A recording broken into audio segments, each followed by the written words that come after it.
Okay.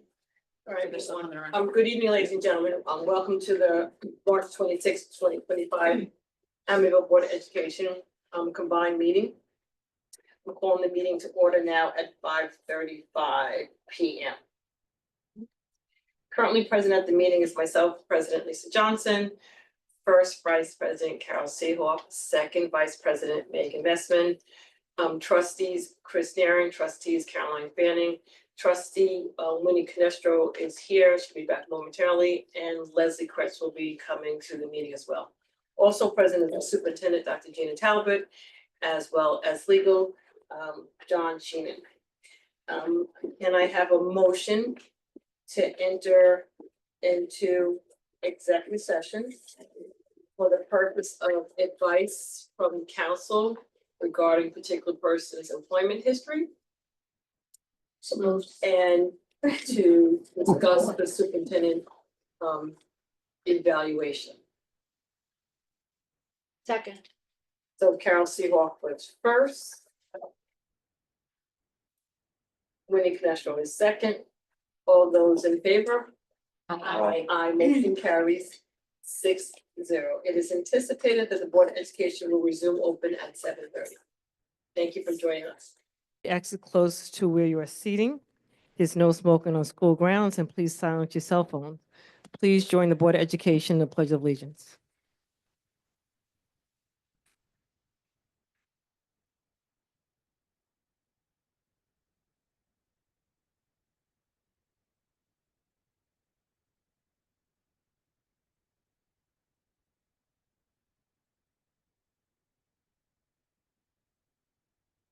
Dr. Talbot, I'm going to turn the meeting over to you.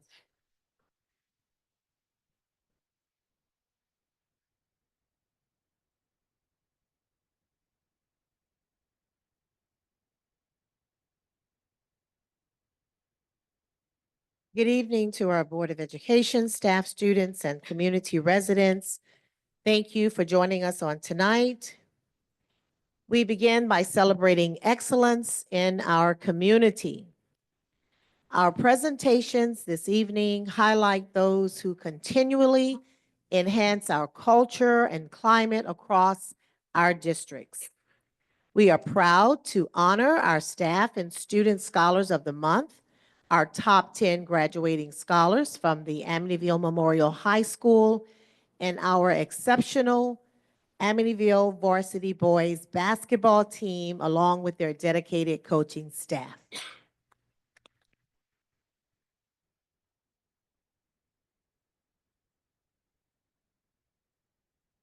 In our collective effort to celebrate and show appreciation across the district, we will acknowledge our staff and student scholars of the month honorees. We want them to know that their hard work and commitment set a high standard and inspire us all. And at this time, you will be invited to come forward to receive your certificates as your names are called by our Assistant Superintendent for Curriculum and Instruction, Ms. Mary Stevens.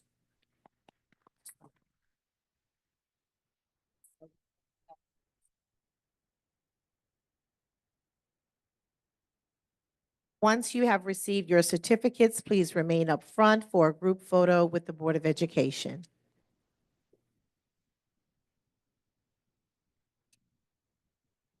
Good evening. It gives me great pleasure to introduce these students and staff members. We begin at Northeast, Ms. Diane Aversa, pre-K teacher.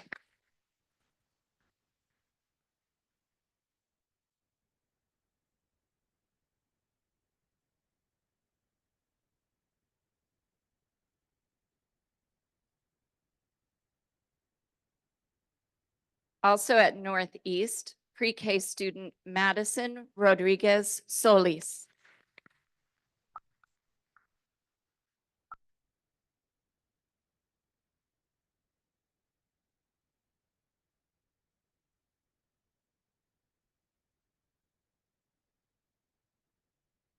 From Northwest, I don't believe Ms. Rolston is here, but our staff member worthy of recognition, Carolyn Rolston, Main Office Secretary.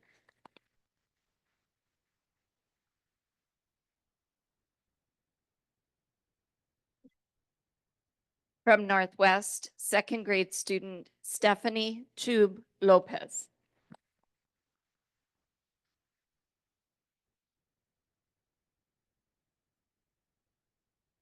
From Park Avenue, staff member Donna Brink.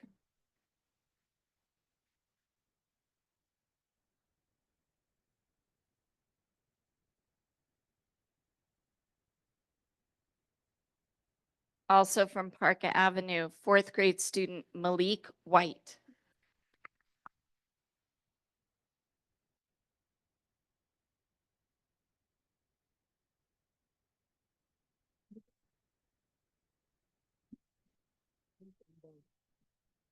From the Edmund W. Miles Middle School, staff member Jacqueline Brightfeller.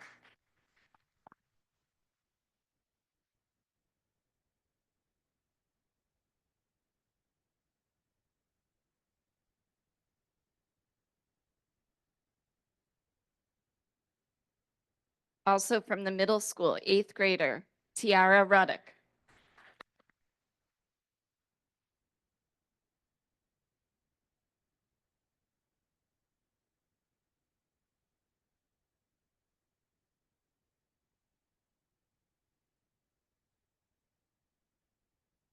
From the Amityville Memorial High School, English teacher Kara Keenan.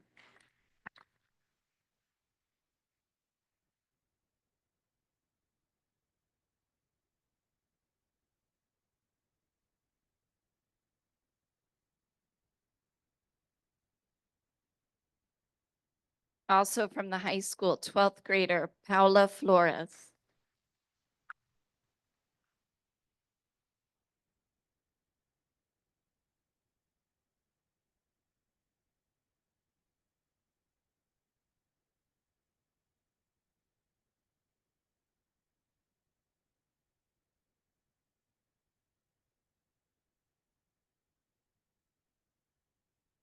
From the Department of Fine Arts and Music, Victoria Pierre-Louis.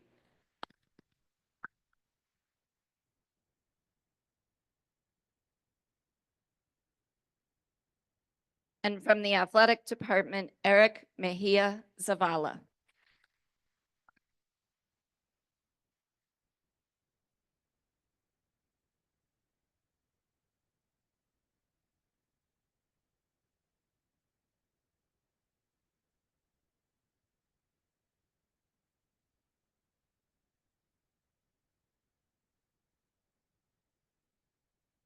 Congratulations to our staff and student scholars of the month. If the Board of Education would come forward, and we'll take a group photo with these honorees. Thank you.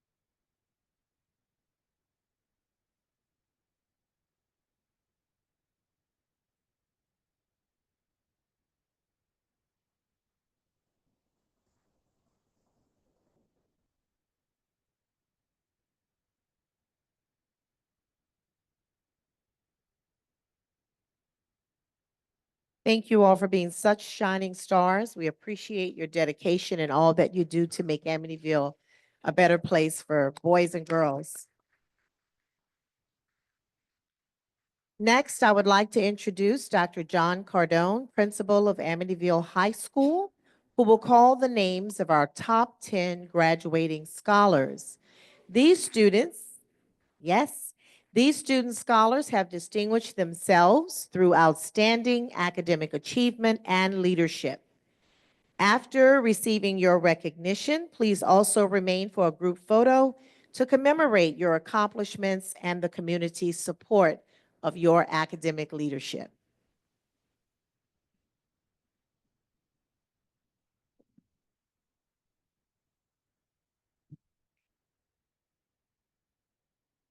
Thank you, everyone. First, I just wanted to let everyone know how incredibly proud I am of this group of scholars here, and it's been great to get to know everyone a little bit better every single day. And I'm so happy that we have a few more months together, at the high school to really continue to celebrate you. So congratulations. So at this point, we're going to announce the top 10. So number 10 is Daniel Zelaya Maldonado.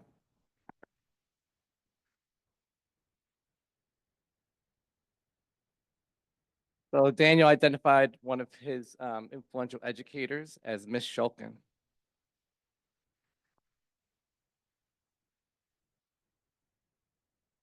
Number 9, who is not here, Kayla Canales Avalos. And she identified Dr. Impagliazzo as an influential educator.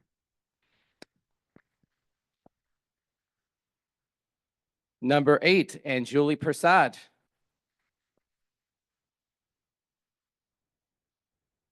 Her influential educators she identified were Mr. Grice and Mr. Abate.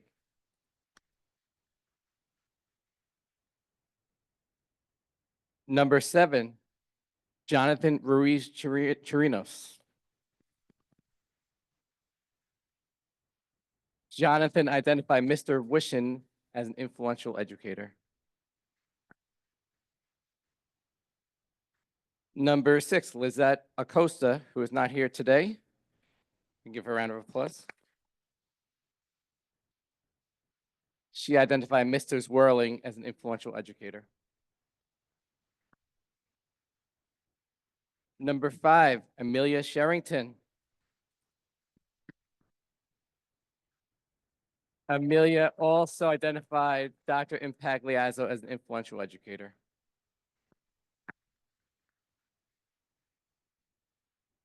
Number 4, Paola Flores.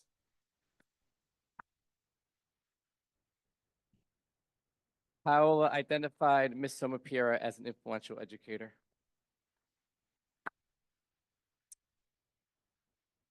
Number 3, Kayla Fablis. She also identified Dr. Impagliazzo as an influential educator. Our salutatorian, Alessandra Pons.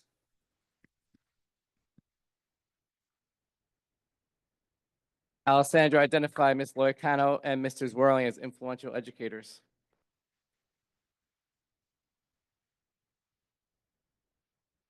And finally, our valedictorian, Jesus Barrios.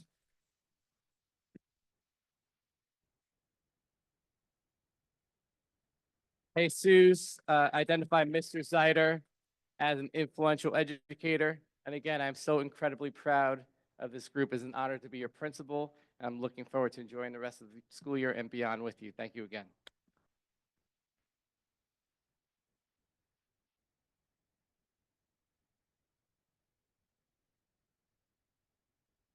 Board of Education, if you would join these distinguished top 10 honorees for a group photo, please. Let's double up, squeeze in real good.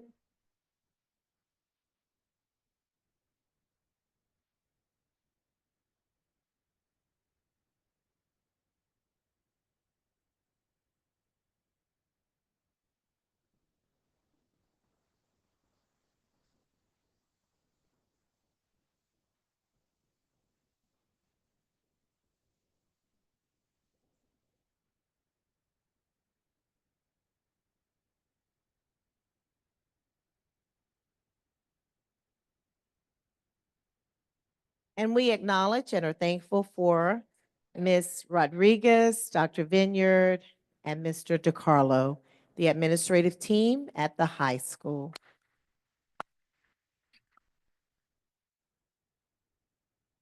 At this time, Mr. Evan Farkas, our athletic director, will call the names of the players and coaches from our varsity boys basketball team. This team's performance, both on and off the court, reflects a spirit of teamwork, dedication, and sportsmanship that we are all proud to celebrate as the Suffolk County champions.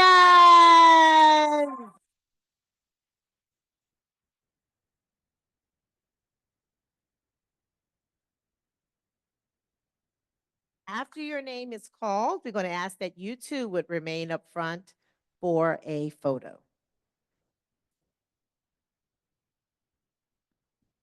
Thank you, Dr. Telmer. It's an honor here celebrating our boys varsity basketball team. An incredible run, and I'm really proud of all of you. So I'm so excited to honor you today. So let's start with Alan Dotson Isabel.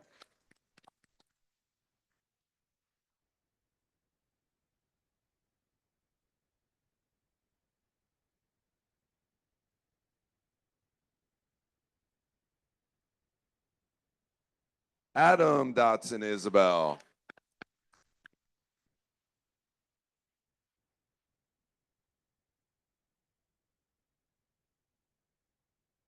Ryan Victor.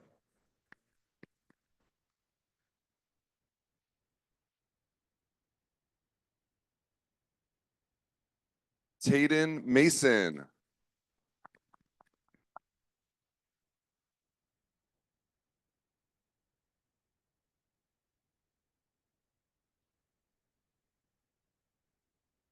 Christian Iraq.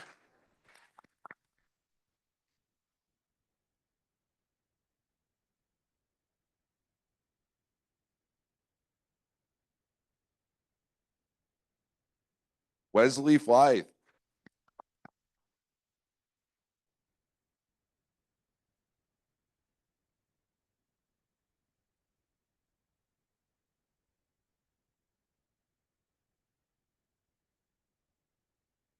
Isaiah Nixon.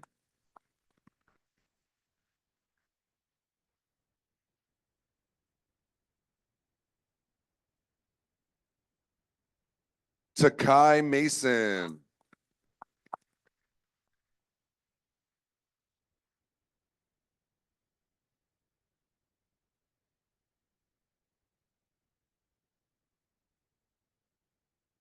Dejan Clinton.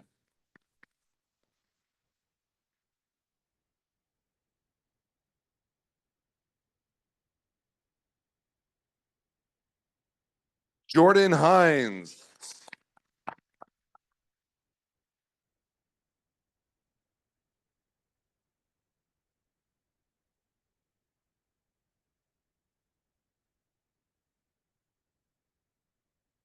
Seth Smith.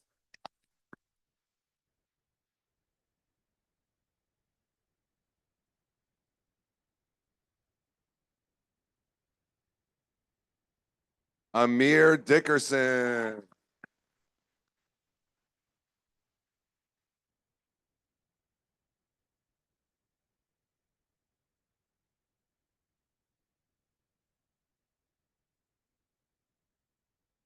Anthony Martinez.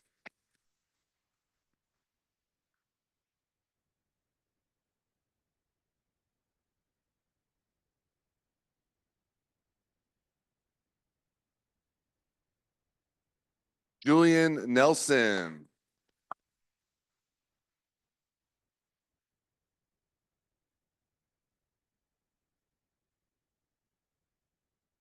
And Aiden Santos.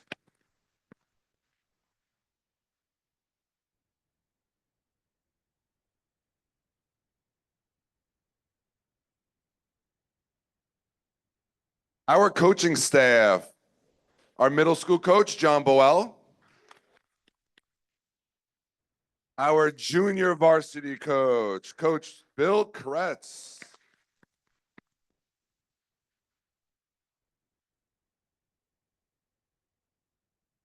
Coming down with Coach Bill Kretz Jr.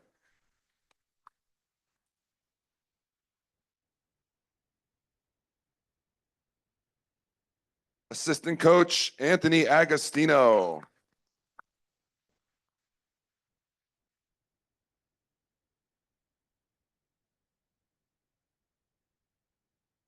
We have our other assistant coach who was just named Player of the Decade in the 2000s, AJ Price.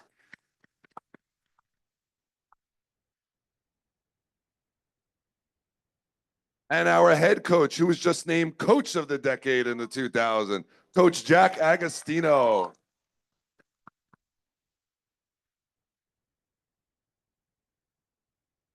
One more big round of applause for our Suffolk County champions.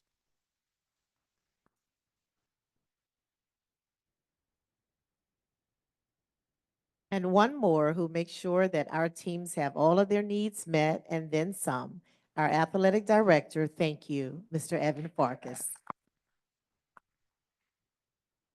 Okay, Mr. Grant, how are we going to work this out? Come on closer. Some of you probably can kneel, squat, bend down.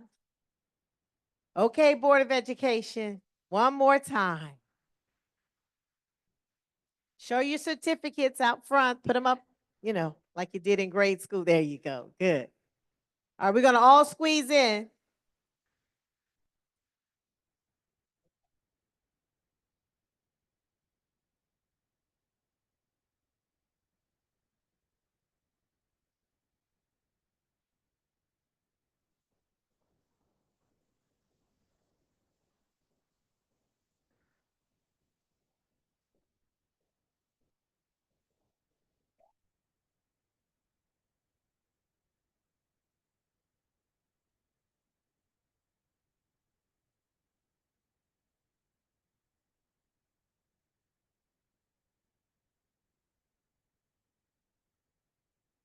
Congratulations. Let's congratulate all of our honorees tonight once more.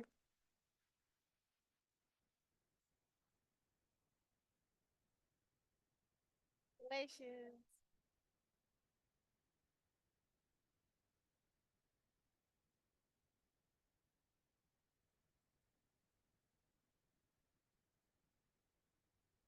Thank you all so much for joining us on this evening as we spread celebration throughout the district.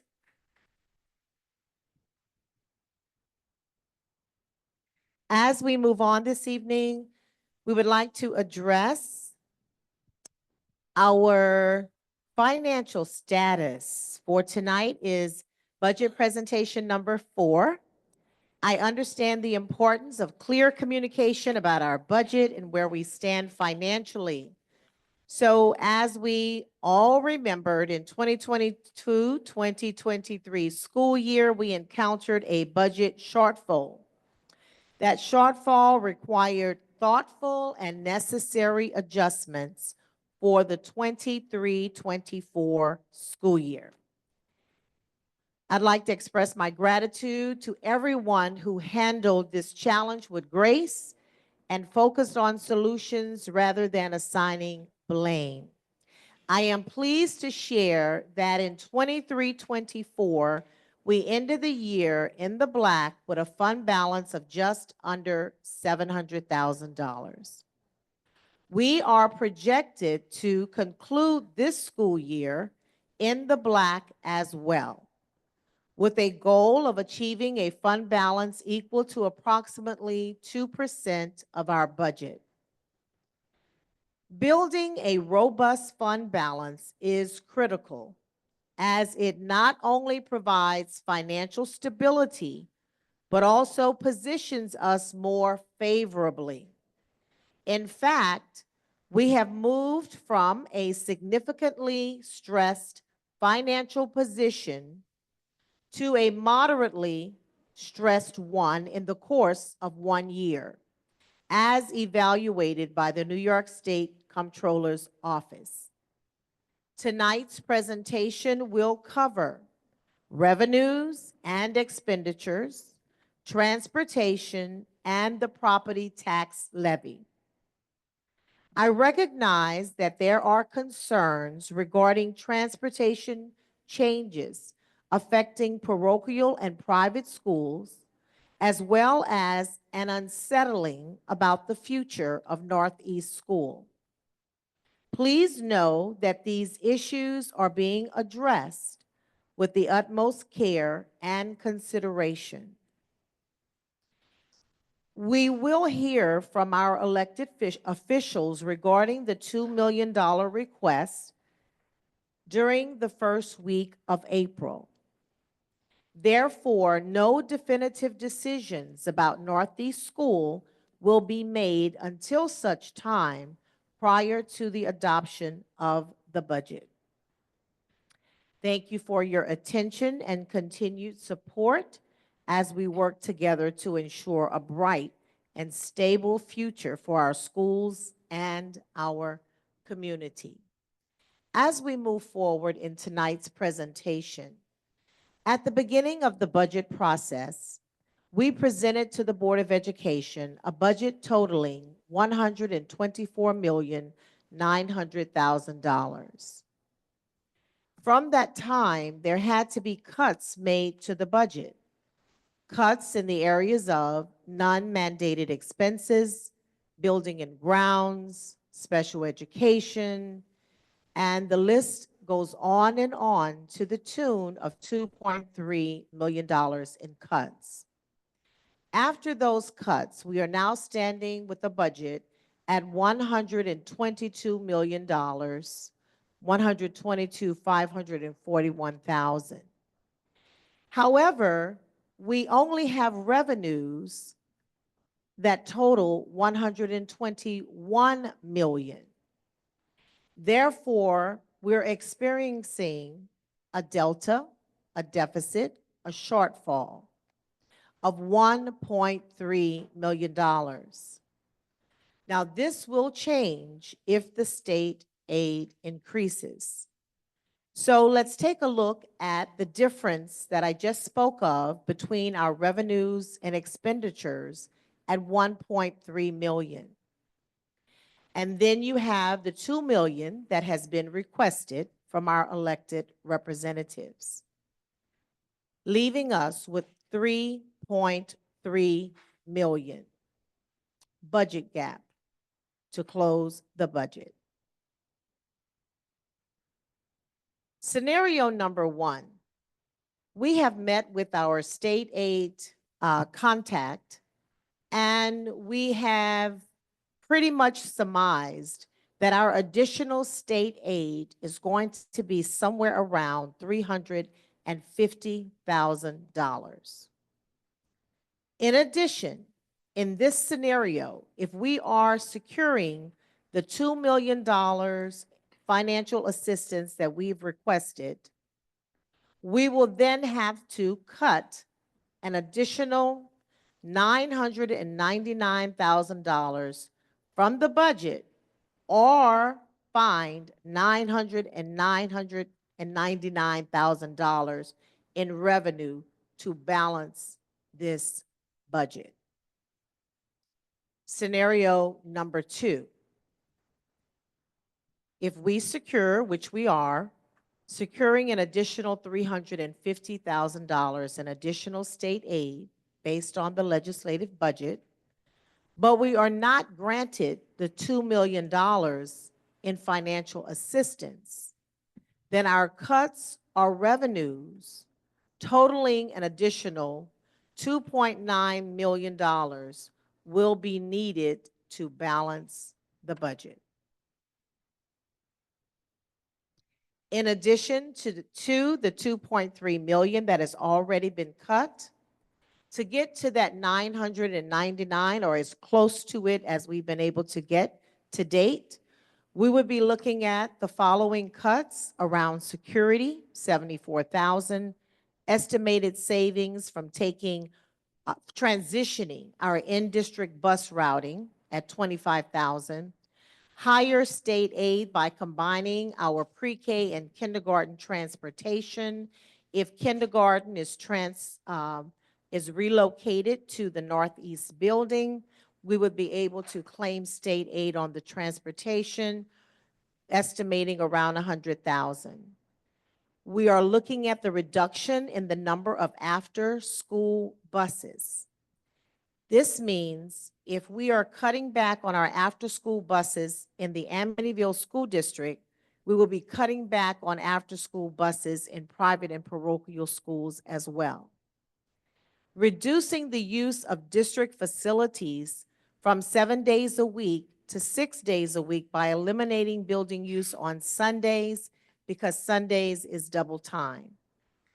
Eliminating the instructional coach that was still in the budget, the .6 Spanish teacher, including benefits, a reduction in workers' compensation around our work with our nicer insurance company, reducing the risk, and eliminating the one math interventionist. This would bring us closer to the 900,000 that we would need to cut. At this time, we are going to keep moving throughout the presentation around transportation, and our transportation coordinator, Mr. Nathaniel Spence, will come and shed greater insight as it pertains to transportation. Thank you. Good evening, everyone. So as a reminder, our current transportation that we provide is pre-K to grade 2 is a half a mile, 3 to 5 is a mile, and 6 to 12 is a mile and a half. The SED minimum mileage is K to 8, 2 miles, and 9 to 12, 3 miles. Some of the questions that have been presented to our department over the past few weeks is the cost to diminish the routes that go out of the district over 15 miles. Now, these are the costs that are coming up on the 25-26 school year. It's approximately $400,000 for those routes. If we were to align the St. Martin's transportation and have the students walk in the same alignment with what our in-district students walk, that would reduce our transportation budget by approximately $50,000 to $65,000. And if we were to increase the transportation for Northeast from half a mile to a mile, we would be looking at a estimated $30,000 to $50,000 of savings. And again, those are the numbers that are projected for the 25-26 school year. Additionally, the numbers that you see on this slide are budgeted for this school year. So we showed this at some of the last presentations that we talked about transportation at the Board of Education. So on the left here, the blue dots indicate students that receive a bus currently. The orange walkers are students who walk. And if you look over on the left-hand side, again, the blue dots are students who would receive transportation if we were to reduce the mileage to half a mile for the middle school. That would create an additional 403 students that would be eligible for transportation, and we would have to add an additional 8 buses to a total of 13 buses with an additional cost of around $1 million. And again, this is not including what we would see for the increase in 24-25. This is using the 24-25 numbers. I'm very excited to announce a transportation committee. So in order to expand open communication and transparency in our department, we're going to enact a transportation committee that will allow parents, staff, and community members to receive updates and ask questions. They can also share feedback regarding student transportation services. And our goal is to show the community how intricate our transportation network is and the amount of time it takes to ensure that our transportation network is safe and efficient.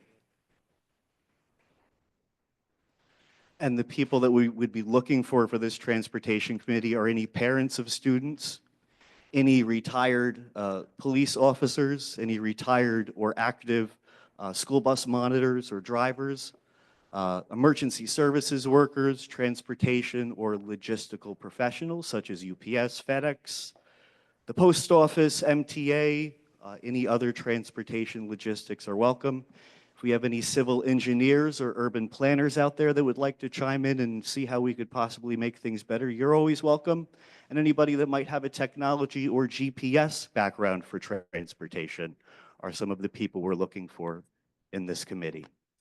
Our first meeting for the committee will be April 9th at 5:30 before the next Board of Education meeting in the conference room at Park North. If you'd like to sign up, there is a sheet in the back of the building, and you can also email me at spence@amityvilleufsd.org.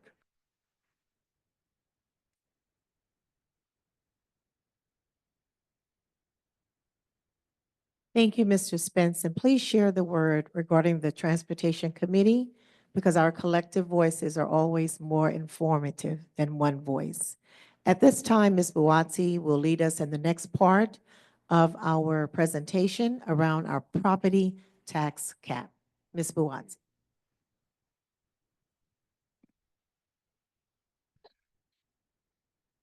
In 2012, the state of New York changed the way school district tax for school expenses. No longer do we have to list our expenses and deduct state aid from it and come up with the amount that we have to levy. There is a cap, and the cap is called the 2% tax cap. The 2% tax cap is really not an absolute number, but it is a threshold. And as you can see from the next few slides, the 2% goes up and down, and it differs from school district to school district, because not only do we have to include the 2% CPI, but we also have to consider a few things in the calculation of the tax cap. Capital expenses like capital projects, pension costs are exempt from the calculation of the tax cap. Voters can choose to override the cap, but they need a 60% majority plus one. I'm going to put this video, we're going to put this video online. It tells you how this whole 2% tax cap is calculated. It's a bunch of numbers. I don't think any of you is interested in that. But it is a very good way of trying to understand how this all came about. Yes, the consumer price index is included in this calculation, but as you can see in the next slide, this consumer price index differs from year to year. In fact, in 2016, due to very low inflation in the country, it went down lower than 0.5%. School districts all over were struggling to meet the needs of their schools because they could only raise the taxes by 0.12%. But look at what happened since 2021. Inflation was up to 8%, but we were capped at 2% in all those years, including this year, 2025. So how do we determine what our tax cap is or our tax levy limit is? I'm not going to go through all the rigid calculation, but I'll just give you a gist. And if you like, you want to meet with me and go over it, that's fine. You take the previous year's levy, the actual levy. I'm not talking about the limit from the previous year. You take exactly what you levied the previous year and add and minus any reserves that you have. Then you multiply it by what is called the tax-based growth factor. This is a number that we get from the state, and it is quantity change, brick and mortar project. If you put a pool in your house and all those things which change the assessment of your home, all those are gathered. And that is how we come with the quantity-based factor, task-based growth factor. Every school district is unique. Some school districts don't get anything, some other school districts get an increase. Then we talk about the capital construction. This is very important because when the tax cap law came into effect, we wanted to make sure, the law wanted to make sure that school districts continue to maintain their building. That's why they gave an exception to capital construction. So our tax levy limit is going to be 66,964,028, and that is 1.82%. If you compared it from the beginning balance, that is the actual amount that was levied the year before.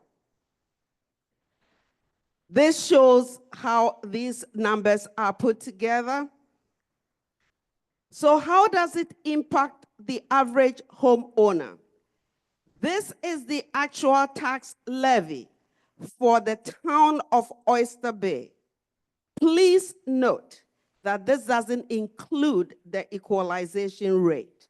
The equalization rate is used to apportion the taxes between the town of Babylon and the town of Oyster Bay. We don't receive the equalization rate until late August. So this is the actual tax rate for the town of Oyster Bay.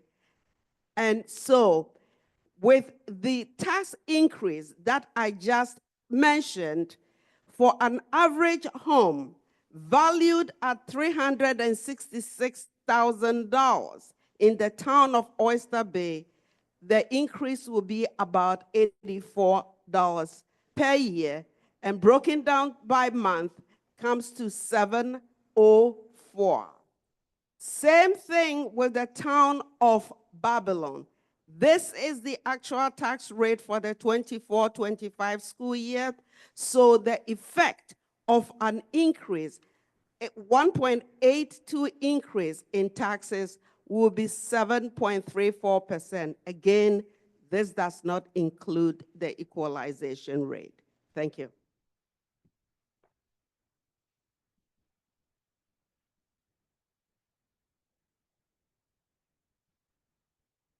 That concludes our budget presentation for tonight. Do any board members have any questions? Chris, go ahead. Yeah, mine's for the transportation portion. The slide where it was showing the middle school current plan of 1.5 miles. And then the other graphic was the middle school at 0.5 mile. I'll wait till you, if you're pulling up the slide. It's with all the dots. Hold on a second. Why would we reduce?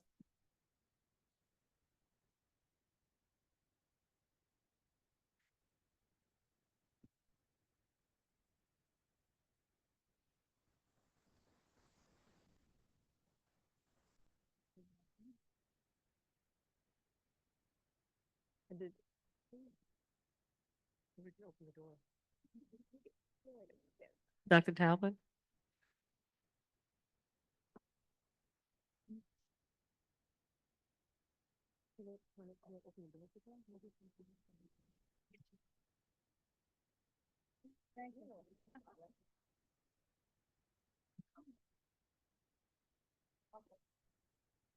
Okay, the one with the graphic of all the dots.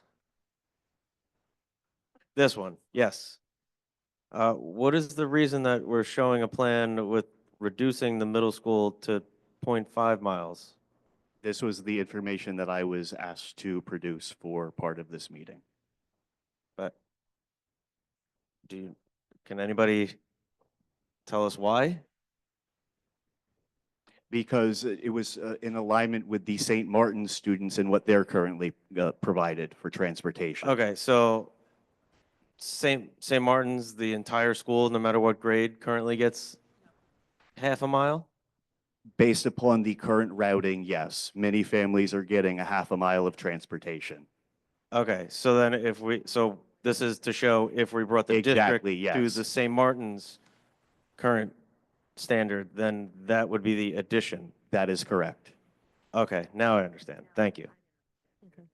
But Leslie- we're not proposing doing this, right? No, I believe it was just Okay. to show what it would look like, yes. Okay, thank you. Leslie, do you have anything? The one question I did have we heard, well, we haven't heard, what's going on with the citizens, the budget committee?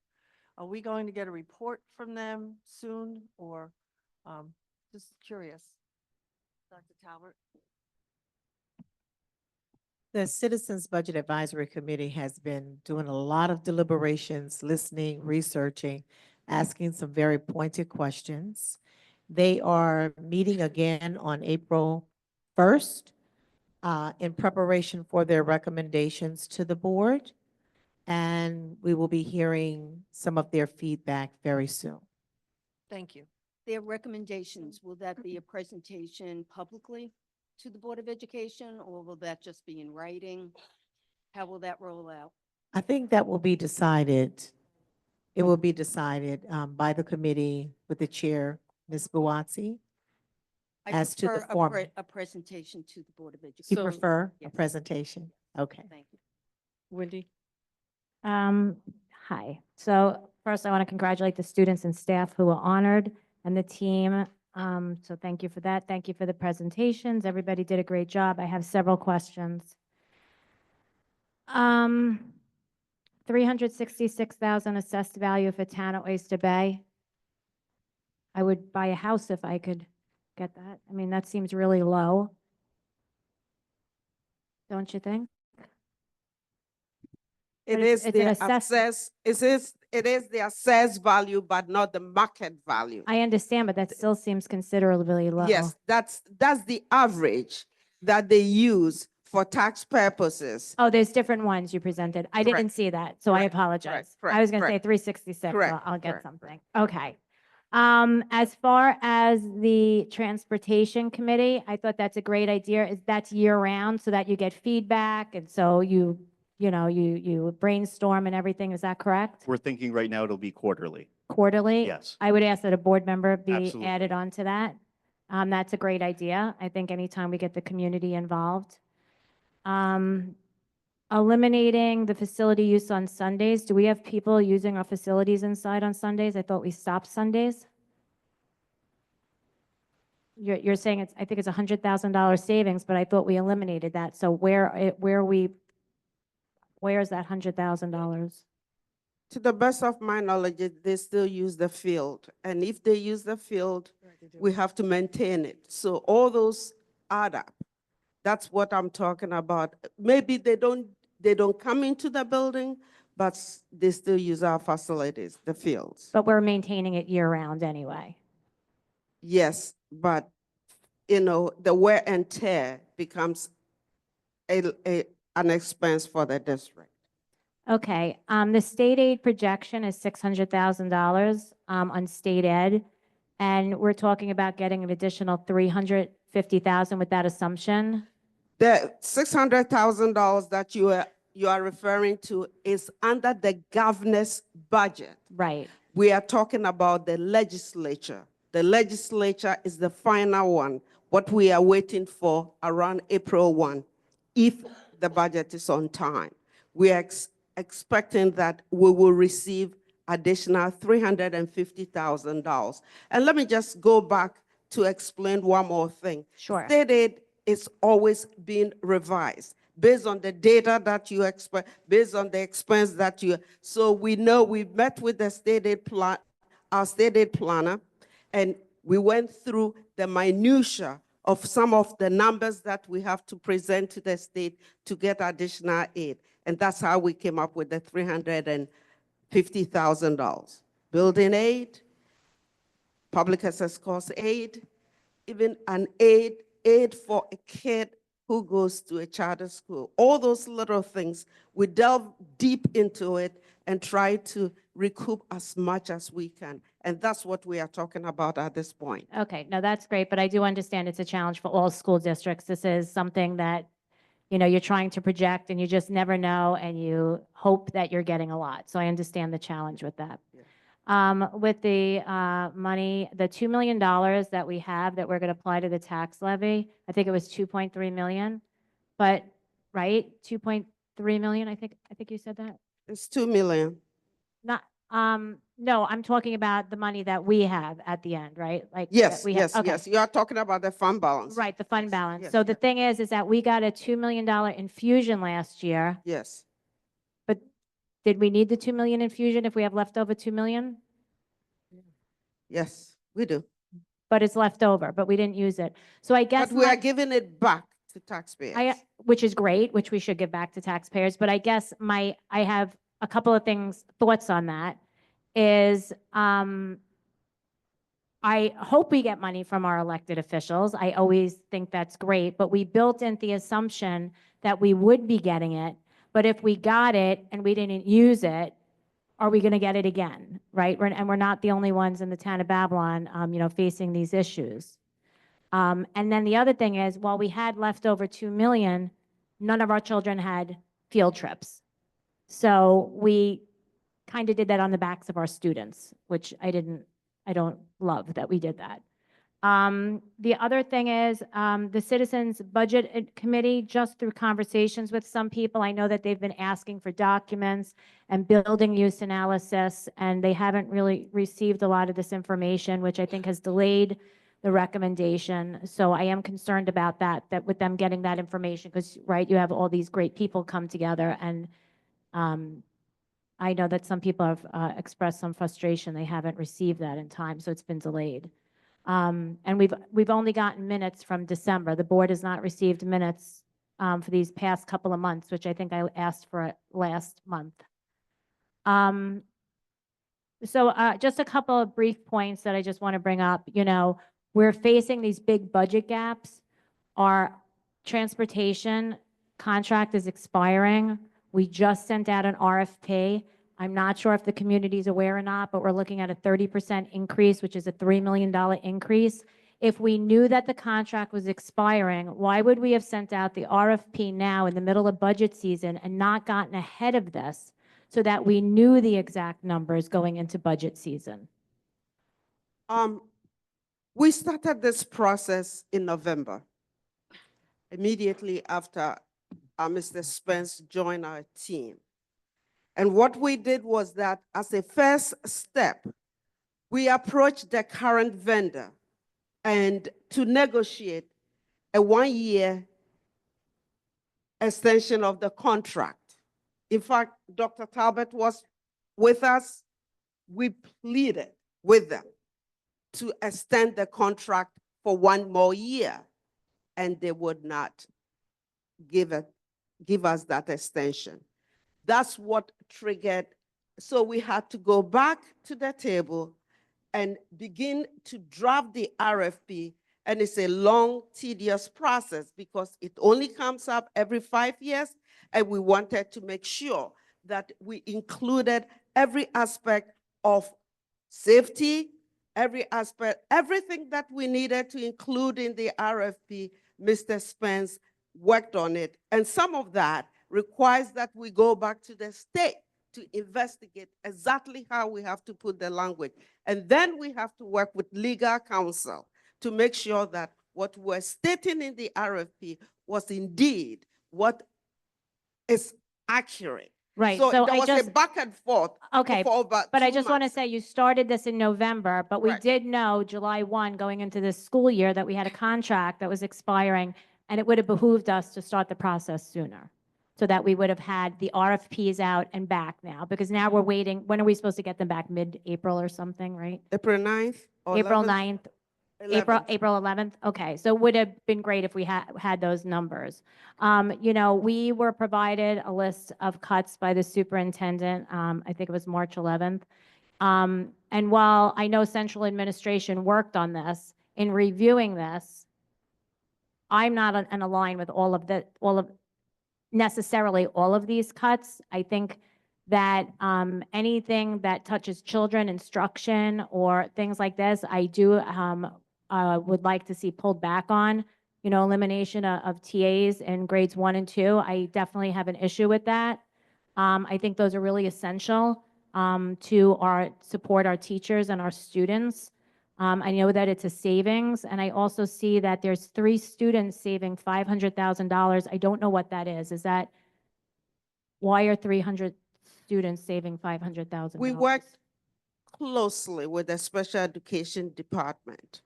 And what they did was they identified kid by kid the placement, and they determined that 3 of those students can be brought back to the So district. they're coming back to the district, but Correct. that's how we're saving. Correct. Okay, and just to wrap this up, you know, when I see things, like I said, with instruction that are touched, I just want to know, you know, the budget should be driven, you know, by what's best for students and student achievement. How do you think that this budget supports student achievement?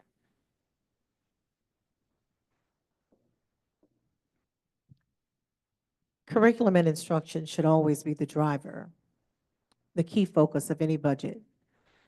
It is unfortunate that we find ourselves in a place where our revenues do not exceed our expenditures and tough decisions have to be made. We would rather have nothing on that list because we feel like we need it all. However, when we look at the instructional component, we have to look at what's non-mandated. And TAs in the first and second grade classrooms are not mandated. Do we need them? Yes. Would we love to keep them? Super yes. But anything that comes off that list, we have to find something somewhere else comparable in order to present a balanced budget. Okay, just one last question. You're saying what the tax cap is, but we haven't been presented a balanced budget. So how could you calculate what the tax cap is without the balanced budget?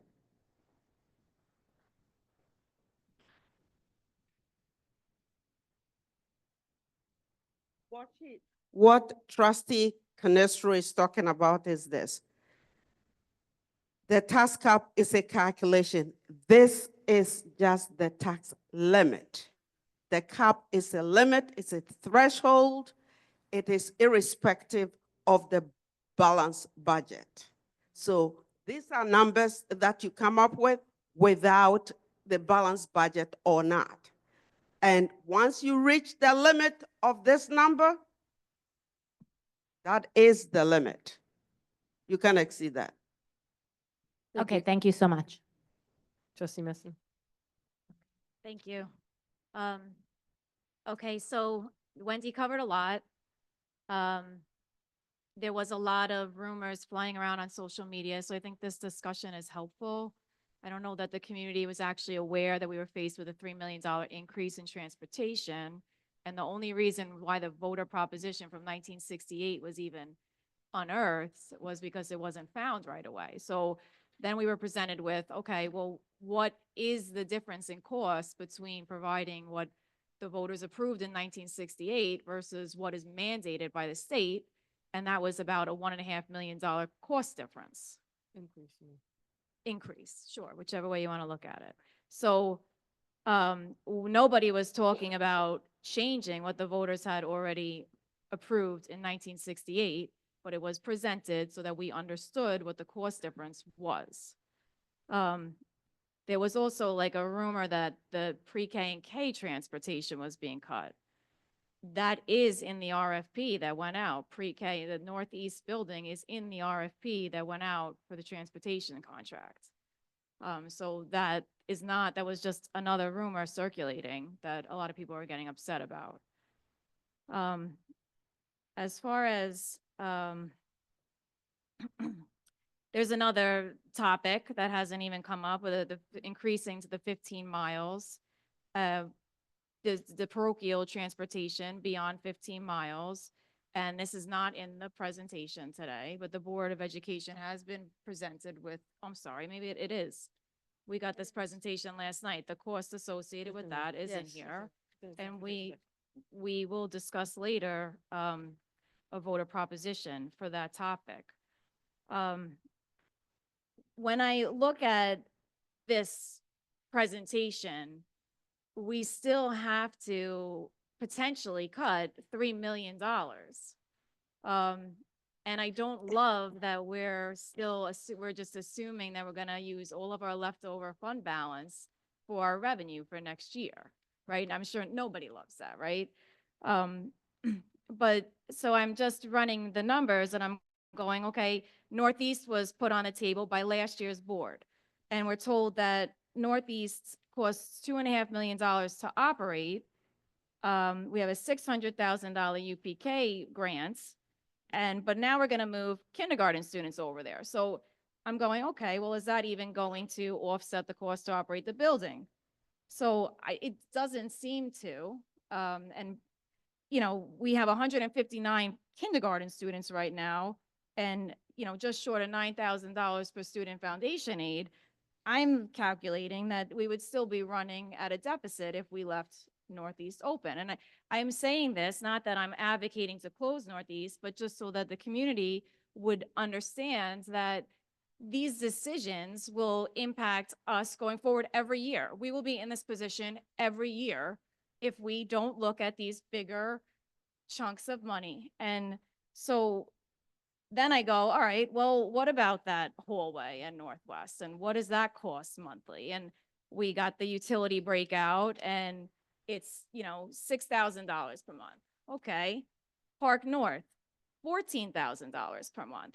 So it begs the question of the central administration giving the Board of Education an analysis of the building use of each building so that we can understand, are we even looking at the right building to repurpose or rent or what have you, right? So those are just quick back of the napkin because I don't have everything that you have, Ms. Buatsi and Dr. Talbert, but I'm just trying to wrap my head around a long-term solution so that every year we're not sitting here going, we can't close our budget. So I don't know if you would comment on anything that I just said, if anything that I said is in line with what you're seeing. So at the last CBAC meeting, and I'm Yeah. not sure if it came up at a prior meeting where I was not in attendance, but that was one of their premier thoughts in terms of presenting to the board some long-term planning so that we can strategically make decisions based on a 3 to 5 year plan. And a cost analysis per building is one of those items that will be analyzed in doing so. So that's on the plate for future decision-making. Okay, like for our next meeting, I guess, right? Because that's gonna take longer, so. So that would take some time. That could not be done by the next meeting. but right now, we're scheduled to, we were originally scheduled to adopt a budget on April 9th. And we're gonna push that back to our April 22nd meeting because we don't know what we're gonna present for the public for a budget. So the first week of April, we should have our final state aid from the legislative budget. And we'll also have heard from our legislators around the $2 million request. At that time, we did have a conversation that it would be best to push the adoption of the budget back to the last week of April because the property tax report card has to be filed on the 25th, 26th. 25th, April the 25th. And what is the final Okay. date that we can adopt? April 25th. Absolutely, that's the deadline. So, thank you. So thank you for speaking to the timeline. So, I too have some concerns with what's already been presented as the $1.3 million cuts. It was presented to us. It wasn't necessarily discussed. I'm definitely concerned about TAs in first and second grade. I see it on the teachers' faces that don't have their TAs full day, with the larger classrooms, and that is an impact to our students, direct impact to our students. I noticed, and I had asked for a breakdown of a particular line item that I don't have the budget code right now, but has 7 full-time network engineers, um, on the order of $900,000. So that is an item that I think that the district should look at. I'm not sure why we need 7 full-time, 6-figure engineers for our district with 5 buildings. Last presentation, we were lucky to have the senior engineer here, and Yep. he went through a detail of that. Mhm. But if you want another breakdown, sure, we'll talk to him to give you a breakdown, because it's made up of a senior engineer, 4 techs, including someone who is sitting right here with us, and then 2 data analysts right there. Okay. So it's a whole breakdown, and he went through the whole scenario with us. Thank you. I don't mean it anything No, you- personal to anybody in no. this room, but unfortunately, I as a trustee would rather cut a network engineer than a teacher assistant. I'm sorry. We also had, we also talked about cell phone cubbies for the middle school and the high school. I don't know that we have like an accurate cost proposal or quote that we're basing the budget on right now for that. Yes, I think when we spoke the last time, we said we're going to do research, because these numbers came from a couple of, maybe 2 years ago, 2 years back.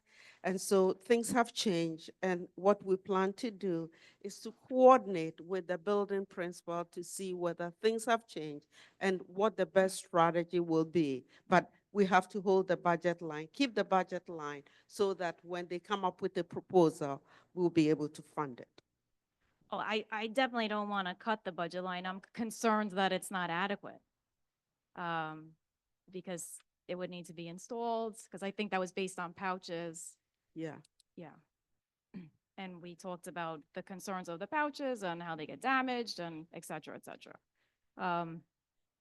I'm sure Lisa, you're ready to move on to someone else? I'll give you another minute or two. We're down here waiting. Okay, someone else can go next. No, go ahead. If you want to, you have like 1 or 2, you want to just follow up on? So we have to go. I mean, Wendy did question I also questioned in my mind the $100,000 for the Sunday facility use. But there's also like after-school busing. That was you said that was for all schools? All schools. We want to look at it, and if we can cut it back by maybe 1 or 2 and consolidate it, it will be, and transportation is an area that we are trying to hone in and see where we can maximize and improve things a lot. And with Mr. Spence on board, we've been honing in on all kinds of strategies to make sure that we can save monies here and there, because it's really very pricey. And we have been working with other departments as well, because when you look at transportation, it is not just the regular transportation, but all the specialized transportation, which is based on student programs. Those are the things that you have to look at, and we coordinate. I mean, we are in the room with our special education office all the time, and that's one way to cut it. Thank you. I did one more thing. I'm sorry. So that align St. Martin's transportation with the current policy. Can you explain how we can do that without a voter proposition? Or would we need a voter proposition to keep it the way it is? John, you want to answer that one? Okay. So what Oh, SED sorry. states is if we have a certain mileage criteria for our in-district students, if there is a school that is within our district, we are supposed to be adhering to those same Walker guidelines for all of those students, private or public. So, and because everyone was going to the same building, they were just all getting picked up. That is correct. And somehow just not doing that would save $50,000 to $65,000. It would reduce about 1 bus, yes. It's a reduction of 1 bus. Okay. And John. Can I just piggyback that question? Go It- ahead. So would this impact, say you have a household that has a seventh grader and a second grader? Would the seventh grader not be able to go on that same bus? That is correct.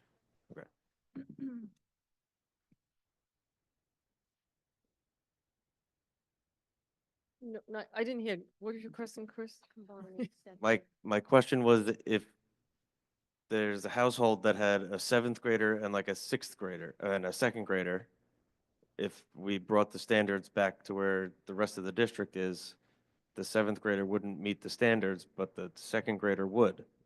So even though that bus is going to that same house, to the same school, would that seventh grader have to find another way home? Right. Okay, I have a question. That does All not right, sound. Carol, let me just, I have a question. There was there was a, there was a question in regards, a comment in regards to the $2 million. Right? Can you just provide some clarification on that, that there was the $2 million that was, I may be using the incorrect words, that was left, or was that $2 million that from revenue that we achieved? So can you just provide clarification on the $2 million that was stated that we did not, I may be incorrect, then we did not use, provide clarification on that. Where did that $2 million come from? When we get revenues, either from state aid or from taxes, it all goes as part of revenue. At the end of the year, if we expend X amount of dollars and the revenues exceed expenditure, that is the difference. In this case, what she's saying, what I'm hearing trustee Canestro say is that, okay, because we are coming up with $2 million additional fund balance at the end of 2024-25, then essentially we did not need the $2 million that we received. But we needed it. The reason why we are coming up with additional fund balance is that we've been working very hard to recoup other sources of revenue. So it's very difficult to say that because we received the $22 million, that's the same amount of money that we are carrying over. No, we also receive other sources of revenue because we get public access cost aid, we get Medicaid, we get interest income, we get all kinds of revenue. So it's not essentially that same $2 million that is carried over from one year to the other. That's why I just wanted clarification, because it wasn't like it was because of the things that we did, we were able to generate the revenue, and that's how we got to that money. So that was just my clarification. And then also, there was a question that was asked in regards to the conversation with trustee, well, actually Second Vice President Messman, in regards to Northeast. Right? So the question that I have, in keeping Northeast open, right? And if we did not get $2 million in aid, there's still would be cuts that we would have to do. Correct, right? If hypothetically there was a decision to close Northeast, which I don't want to do, but if that was a decision that was made by the board to close Northeast, then there still would be cuts that would have to take place. So my question is whether it's open or closed, if we don't get the $2 million, there still would be cuts that would have to take place. So that was just, so the question is, do we know what will be the difference in the amount of cuts? Do we have any idea? Because hypothetically, if that building was closed, there's still, that building still has to be maintained. There still has to be heat, there still has to be security, there still has to be different things to make sure that building does not get vandalized. So looking at what are those costs that would happen. So if you don't have those numbers, that may be something that we do need to know. You know, if it stays open and this happens, kindergarten comes over, we have, we get money back from transportation. So that will be helpful down the line. I'm not looking for an answer right now, but that'll be something that would be helpful. Also, the other question that I had was that we are estimating roughly $350,000 roughly of additional state aid And that's from conversations that you have had with different individuals. The question that I have is this, is that, and I think I already know the answer, it typically does not go up. It's usually that number or lower, correct? That, like hypothetically, you're saying $350,000. Based on the conversations you've had, is there ever an opportunity where it's gone up? Is the answer, I'm sure the answer is no. It will likely go up, but this is a number that we know we will get. That's why we are using it. We are trying to be Okay. as careful as possible in our planning process, so we don't overestimate revenues, because that's one area that you have to be very careful about. Overestimating revenues could cause you a lot of problems down the road. So we are trying to be as careful as possible, and we know for a fact, and based on the data that we have, and we are going to submit to the state, we know that we'll be getting at least $350,000 in additional state aid. It may not come with the legislative budget, but going down the road, we will get it, because state aid data gets revised all the time throughout the year, as I said before. Okay, I just, two more questions, and I'll pass it on to the other board members who've been waiting patiently. The savings that you projected on page 5, not saving, that's not a correct thing. It was additional cuts that may have to take place on page 5. That's related to scenario number 1, correct? Because you said that roughly comes out to like $999,000. Yes. That's, okay. Just my clarification. It's related to, option 1, Okay. scenario number 1. And then in the transportation, in regards to, and I know we're going to talk about it more later on, excuse me, but if it goes out for a proposition and we increase the mileage beyond the 15 miles, and it says estimated based on 3 routes of $400,000, so that would be the cost for the 25-26 school year. But as we move along, that cost may go up, per year. That was Yes. just one question. And so that was it. All right, thank you. I'm passing on to Carol, so that way, Carol and Caroline have been waiting patiently. Regarding special education, I have great concern about the cuts in special education, given the size of the population of special education students in not only public, but our private schools as well. There was a discussion, but will there be any further cuts to special education beyond what was discussed with the board? Let me go back to explain how we budget for special education. We budget kid by kid. So when we give a number, it is based on data that we have on each kid in the program. So when we decide to bring kid back, we know the kid, we know their name, we know the program that we are bringing them from to the district. So it's not just a number. It is related to a particular student. So you're talking about Strive program? No, I'm not particular. talking about Strive at all. Okay. I'm talking about kids Just that are in general. placed outside the district. Okay, so once again, there are no additional cuts to special education outside the discussion with the Board of Education. If it comes to student by student, no, we are not cutting any other, because the kids are already, they have their IEPs, they are in those programs. So we can't cut it. It's mandated. We have to provide Okay. those services. Just want to make sure. Security, we're cutting security. Is that going to trickle down to the buildings, or that strictly the consultant? Oh, that is the consultant. Okay, and moving forward, the consultant has overlooked the district safety plan. Who will be taking care of that moving forward? I think we'll be moving it in-house to one of the departments. Right. Okay. Okay. And I think that's it. Thank you. Trustee Carol? Yes, thank you.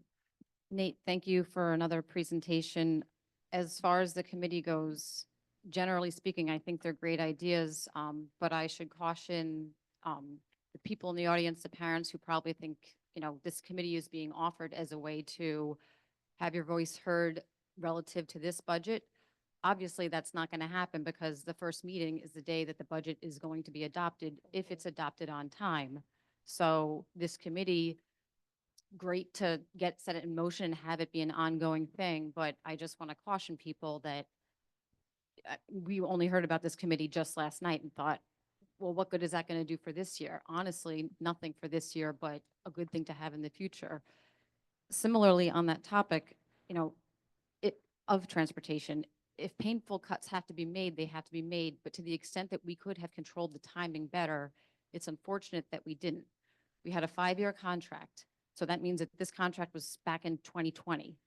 Totally different economic landscape back then. I would argue that we should have started, if this process of preparing the RFP takes months, and understandably, transportation is so complex, we should have started at the end of year 3 to have it ready to go and have the proposals in last summer so that the parochial school parents who need to make decisions can make them in a manner that's timely.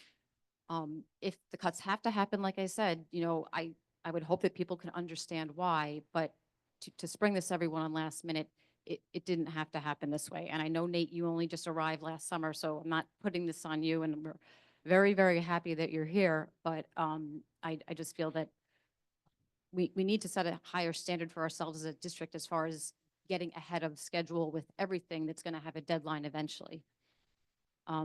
So that's transportation. Back to the budget end of things.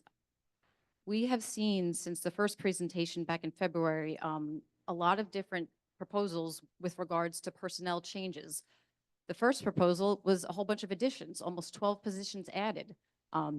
2 Strive teachers, 2 TAs, aides, an IEPs facilitator, a band director, an accountant, a full-time director of fine arts, 2 restorative justice social workers. And then 2 weeks later, a lot of those positions were cut. A lot of them were gone. And then the next day at the March 12th presentation, an ELA instructional coach was cut, potentially a math instructional coach. And then in this presentation, potentially more cuts coming down. Meanwhile, at the first budget meeting, the board, expressed all the positions that were cut last year that we have not been able to bring back yet, that we still want to prioritize. A director of E&L and bilingual, what's the name? The title was important. The director of curriculum for E&L and bilingual studies, director of tech, a middle school dean to address the behavioral issues. I feel like so much has been said about Northeast. Now so much is being said about transportation. We need a more comprehensive, we need everything put in one place so people understand we had a lot of personnel cuts last year and we're looking at a lot this year. We just don't know exactly how many because it's tucked into different parts of the presentations here and there. But there's a lot. And we need to know that as people decide how do we want to handle transportation and how do we want to handle Northeast. So, I guess that's it. I just have one more quick question. What does the enrollment look like for Northeast next year? So Northeast, in terms of pre-K, would have 18 students in 5 classes. So that is, how many is that? 18 times 5? Not. A maximum of 85 students in the pre-K program, and then the kindergarten program will move over as well. And Trustee Fanning, your point is well taken. I do want to just make note that the district was without a transportation coordinator from February of 2024 until October of 2025. Is that, I'm sorry, did No. you I just have a conclude quick, your questions? Trustee do- Sial? No, that's good. Thank you. I just have 2 quick things. Yes, we're happy, Nate, that you're here. We think you're doing a great job. 2 things, $100,000 to cut after-school busing. That's a concern for me. Number 1, there's for extra help. Our students, we need busing for extra help. Is that going to affect kids getting extra help? And also with sports and clubs, will that affect it if you're going to cut that? Because you said, It very well could. but we it shouldn't do could. anything. They're going to, I'm really having an issue with anything that affects children. Children should be able to get extra help. So if that means that we have to provide a bus, we have to provide a bus. Like, we cannot do this to our kids. So we talked about transitioning the routing in district. Mhm. And so with that, we are routing smarter. We have the latest software. Nate is transitioning with the router from the previous transportation department. And so we're looking to route the buses better. So that means that we're looking to decrease the buses, but not decrease the services for the students. So Okay, let I me clarify really that. just want to make sure that the kids can get home after extra help. And the last thing is, I know that Northeast has been spoken about since last year, and maybe we're looking at the wrong building, right? The kids are in Northeast. What about Park Avenue North? There are adults there. It's a big building. We got the utility costs. It costs a lot, and the lighting and the heating and whatever, and if I'm not mistaken, and you could correct me if I'm wrong, doesn't the town of Babylon have a community development block grant or something for before school care and after school care? Maybe is that something we can explore? I don't know if you have, or is that something you can explore? Because again, I would rather not put students out of a building, and we could relocate the workers at Park Avenue North to the portables in Northwest if we're moving the students to Northeast. Can we look at that? Can we explore that? And can that be presented? Sure, we can explore that. Are you looking for Park North to become classrooms? I'm looking for Park North to be rented out or something. If we have if we Okay. could get that block grant, maybe you can get in touch with the town of Babylon if they're still offering that. But I think that's a win-win, right? Because it would be rented out, and then our students, that might reduce busing. Park Avenue could just walk to Park North for after school or before school. Like, it's just another avenue to explore. I do know that Park North was deemed structurally unsafe for classroom use. That was a while ago.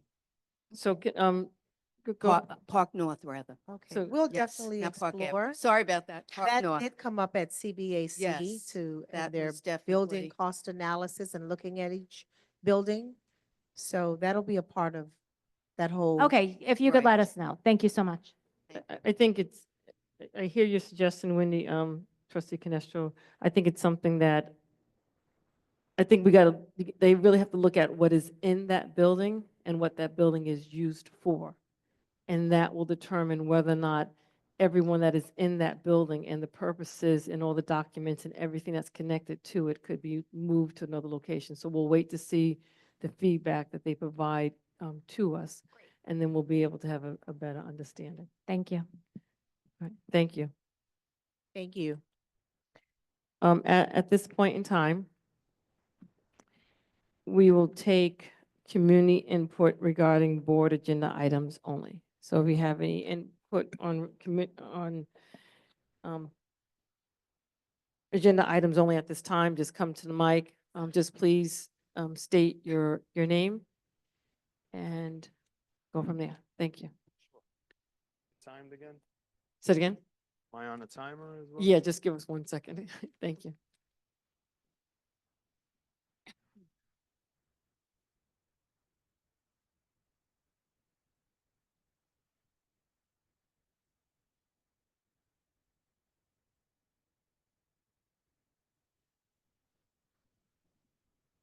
Don't start it yet. Don't start yet. Just go ahead, give your name, please. Thank you. Sure. It's Todd Bryce. Thank you. How I start? Yeah, go ahead. All right, I've spoken to a number of you. I'm a parent of two Chaminade students, 9th and 11th grade right now. I heard your presentation tonight, and I've obviously spoken to all of you about my side of where all this is. I want to lay out some of the facts because maybe I see a lot of stuff on social media. It seems very inaccurate. There you go. Better? If I get those couple seconds back? Yeah, I'm watching the clock. So, I think Amityville granted the bus in 2017, 2018. Amityville School District is not 25, 30 miles from Chaminade. You can map 14.8, 14.9 miles to some places in Amityville School District to Chaminade. So what do you do next year when someone in Gray Barn decides to go to Chaminade? You're gonna have to put the bus back, right? So you need to take that into account for your budget. What prevents me and the 14 other people from renting a spot in Gray Barn next year? Because it's going to be cheaper for all of us than it would be for us to buy a train pass every single month. So you might want to consider that. You talk about the cuts that you're looking to make and making sure that they're not going to affect students. You're taking the ability away from 14 kids to get to school. Where is the accountability for that? If you look at the math of this, and I took you through all the, and I know school district is super top heavy, so it doesn't exactly equate to breaking it down by student, but you have a $400,000 cost. I told you to negotiate with us. Maybe give us a morning bus. Maybe it's not $400,000. Our kids are going to stay after school. They're exceptional kids. They play sports. They go to clubs. They can get on the train and come home, and we can manage probably picking them up. We can't do it there and back.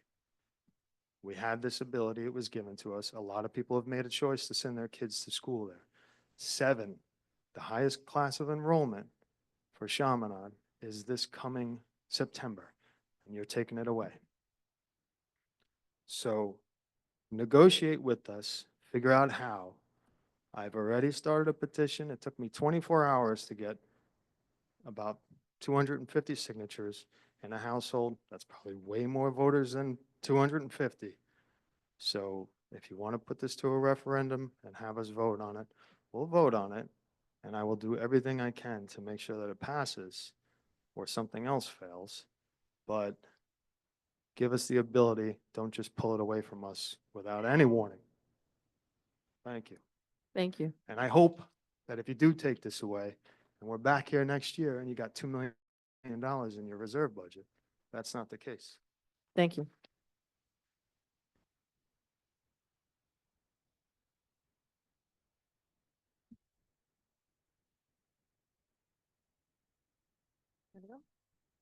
Just Jessica state your Adams? name. Okay, just, thank you. Go ahead. Go ahead. So I'm opposed of these transportation cuts, not only for private schools, but for Northeast as well, for all of Amityville. So I'm standing for the community because that's what you guys are responsible to hear. So I'm standing for all the children who will be affected. I came and I approached you guys regarding my children who needed transportation to daycare. I don't know when it was put on the agenda, but you guys voted on it and it was denied. Since then, 9 children have been taken from their busing. 9 children have been, buses have been taken from them. That is unfair. These are vulnerable young children from Northeast that you guys are stating, well, I say you guys because it was voted on, to cut it and let them figure out how to get to school, how to get to daycare. You are taking transportation from all children, for majority of the children, excuse me. Access to education should not depend on a child's ability to get to school. Transportation is fundamental services that ensure every student, regardless of age, background, or family circumstances, has the opportunity to attend school safely and consistently. Providing school transportation for all children is not just a matter of convenience. It's an essential for safety, equity, and educational success. Transportation should not be a privilege. It should be a right. Many families, particularly those in low-income households, do not have the means to drive their children to school every day. Without school-provided transportation, these children are at a disadvantage. Providing consistent, reliable transportation ensures that all students, regardless of their circumstances, have the best chance at an academic success. No child should miss out on learning opportunities simply because they cannot get to school. For many parents, school buses are are not just a convenience, it's a necessity. Many families have got to have work schedules that do not align with school hours. I'm a perfect example. Making it difficult or impossible to transport their children themselves. Single-parent households, parents who work multiple jobs, and families without access to reliable transportation would be disproportionately affected.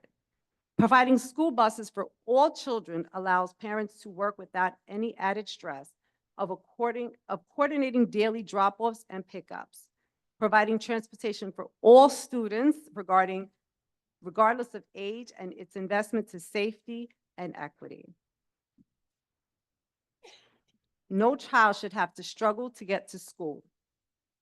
And again, that's my state. We keep the transportation how it was. Thank you.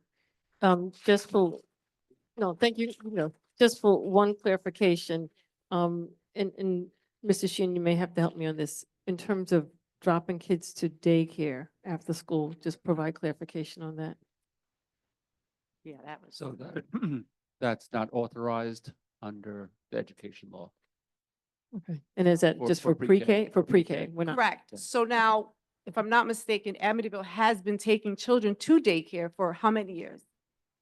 Several. I brought it up on January 22nd. After January 22nd, it became an issue. 9 families buses were taken away. So now I feel guilty. I opened up a can of worms. Now it has affected all of Amityville. So I'm standing in that gap. All right, thank you.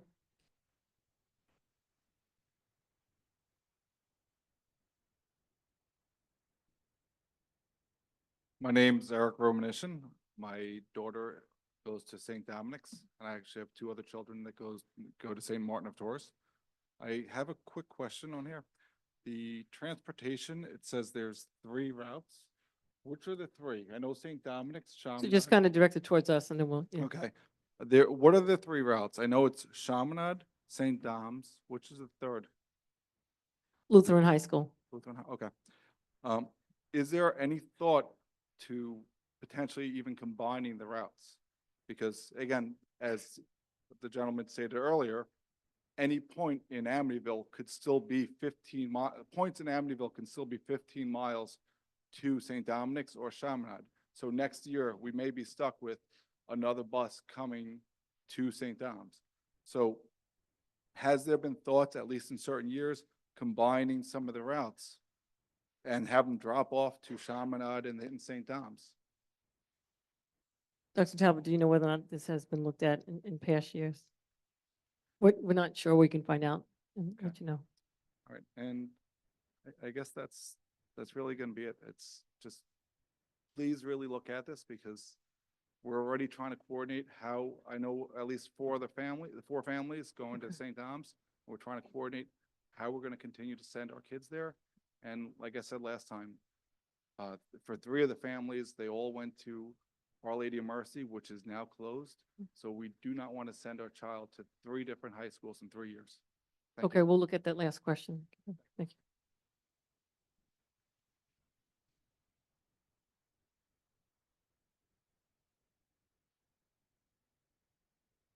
Hi, my name is Dara Karamanico Broyles. I just have a few things to say. Northeast is a very important building. I was a teacher there. I know, Dr. Collins, you do a great job. We have to find different ways to save that building because it is such a great program.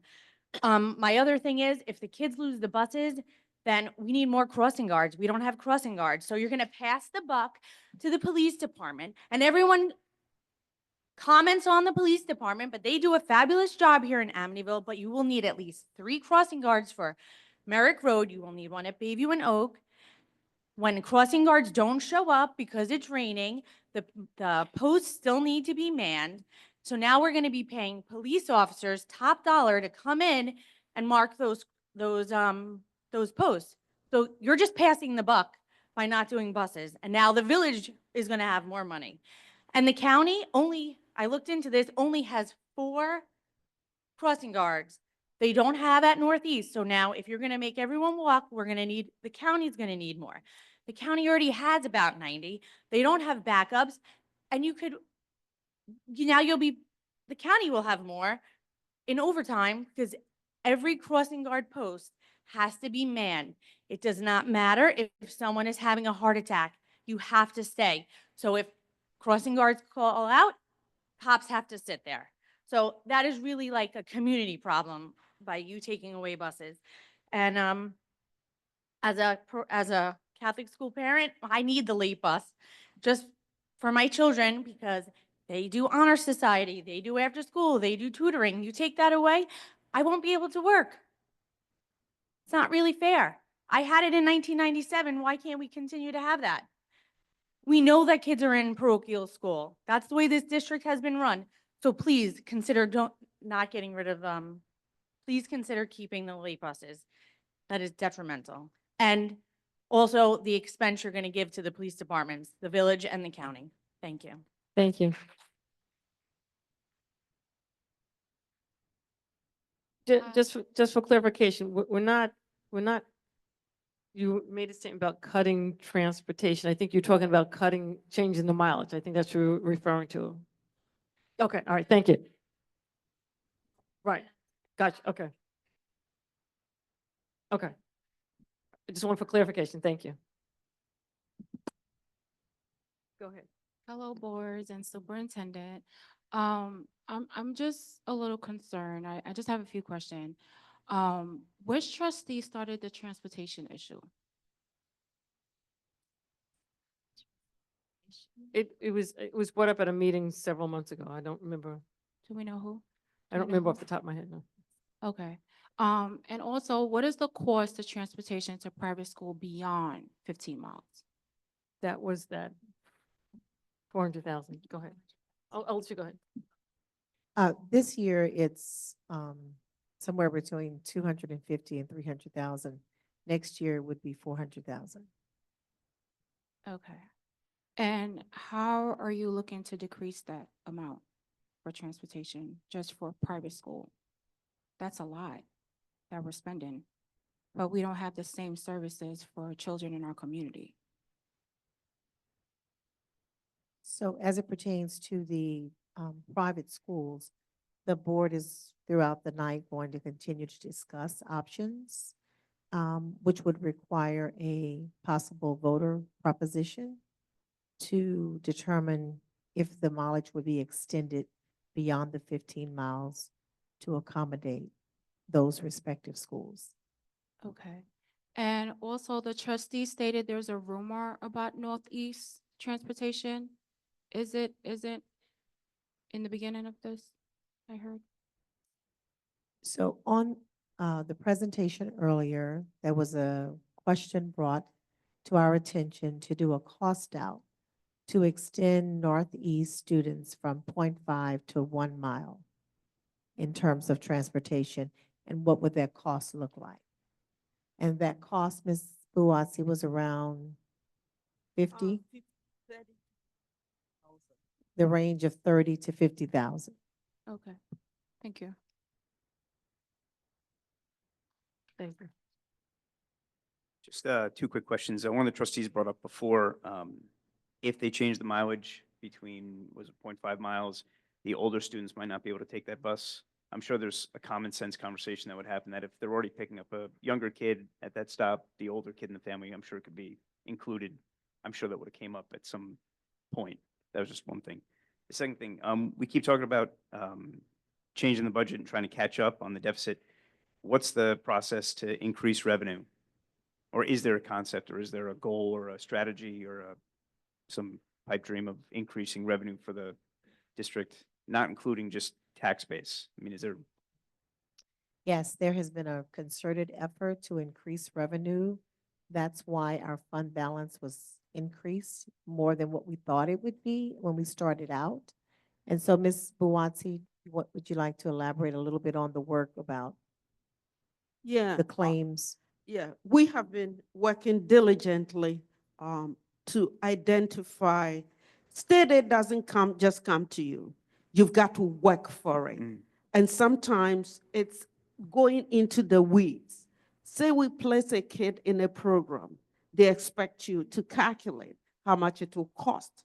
And then the state will give you the reimbursement. So what we are doing is going classroom by classroom, program by program, working with all departments, working on Medicaid. Medicaid is a program that reimburses school district for anything that is services that kid get over and above speech, OTPT, and all those services that kid get in school. We get reimbursed for it. So what we are doing is that we are going through our books to make sure that any source of revenue that we can identify, which will benefit the school district, we are working diligently to collect every penny that is out there.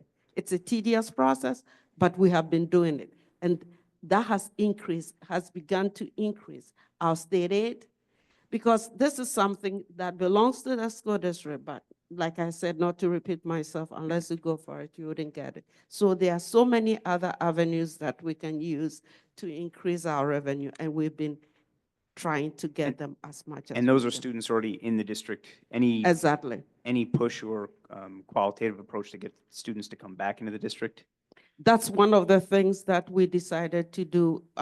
When I said we are bringing back about 3 students, yes, exactly. Qualitative kind of programs to come bring the kids back, because when kids go to BOCES, remember, not only are you paying the tuition, but you are paying transportation. And sometimes you have to pay for a metron in the bus. So when you bring them in-house, depending on the program, and it has to depend on the kid's IEP, not every program can be accommodated in a school district. So it's always very good. That's why every kid has their own IEP. It's specialized. Gotcha. So if there's anything that we can take advantage of, bring the kid back home, it's always better. Gotcha. Okay, thanks. Thank you.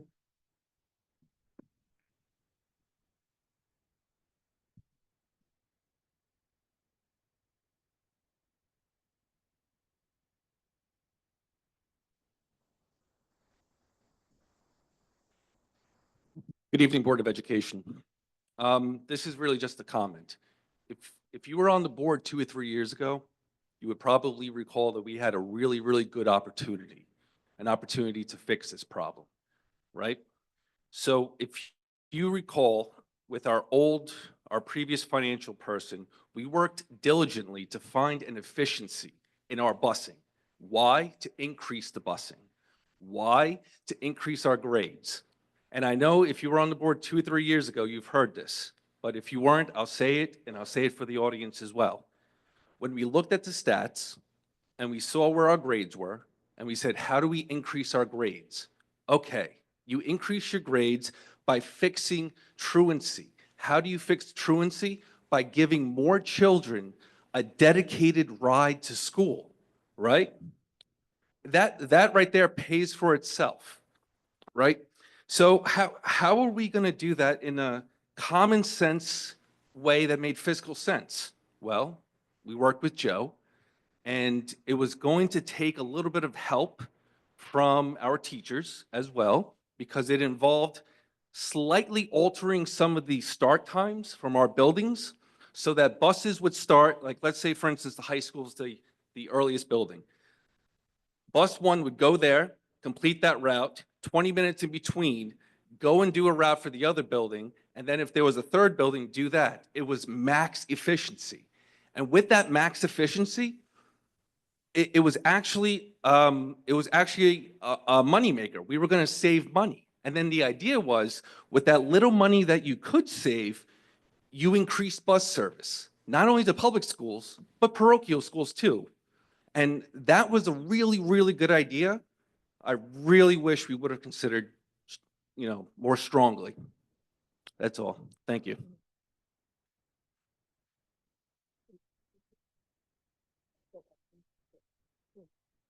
So just very quickly, Mr. Galena did look at that aspect as well. So we have looked at, Spence, you have looked at, yeah, so we've looked at that. Hi, everyone. My name is Caitlin Handler. I'm a community member. My daughter goes to the Waldorf School of Garden City. She does get busing. It is within the 15 miles. And while I am a private school parent, I wanted to underline the importance of equity within the community and support the buses for all of the students. I just wanted to come up and say thank you to Trustee Fanning for a point that she brought up about the preparations that it would take for private school parents outside of the district who might be outside of the mileage. I know that when we were signing our daughter's contract for next year, we had to do it in January. Our private school tuition is our responsibility regardless of the reason that we would pull her from school now that we've signed the contract. I just wanted to say that without giving other private school families enough notice, many of them have probably also signed contracts and they are required to pay their tuition regardless of a reason that they would have to pull their child from school, and not having transportation might be one of them. And so not only would it be harming the children by not allowing them to continue their schools, but it would also harm the families because that would be additional funding that they would have to pay out of their budget while not being able to provide them, their kids with the ability to get to their educational institution. So I just wanted to say that so that you guys could factor that into your decisions also, and at least take that into consideration for all the families that have likely already signed contracts like that too. So that was all. Thanks very Thank you. much.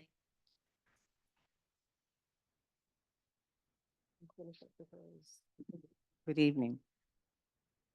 A lot's on the table. Between the transportation issues, not just for those families that have their children out of district, but also for those that are in the district, and the remaining request that you not close Northeast. So it is comforting to hear other options that you're considering. I would also hope that for, well, one, there was an article that went out making a comment about the concern for the community wanting Northeast to remain open. It's not just a historical site. It's for our children. Research does show the benefits of children having a school in their community. Earlier this evening, we saw a wonderful presentation from our athletes. Any of those athletes that went to elementary school here, they were at Northeast. They received their foundation in that building. That speaks to why it's important to continue to have a school in our community. And for our trustee members that live in our North Amityville community, hopefully behind the scenes, you're speaking the voice of the community that you're representing, as well as all of the other children, how much we want our building to remain open. Again, you have a lot to do, a lot of important decisions to make, and hopefully all of your decisions are for the benefit of the children, because that's what's paramount here. Not our own individual ideas or what we think is right. It's for the children. And when things don't go right, they will suffer. Thank you.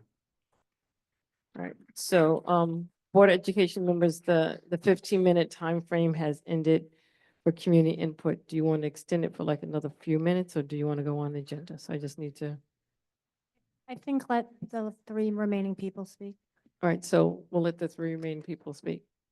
We'll go for another 5 minutes. Go ahead. I'm so sorry about that. I realized I came up there and I didn't say my name if I'm a resident from Amityville.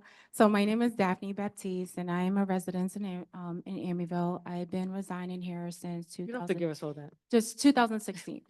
However, I have some concerns with the special education department. As far as classification issues, that's the first one. I would like to ask if the district is aware that PPS administration is putting incorrect classification diagnosis on children's IEPs. So we'll leave the question and then I'll have to give it to Dr. Talbert. We may not be able to answer that right now.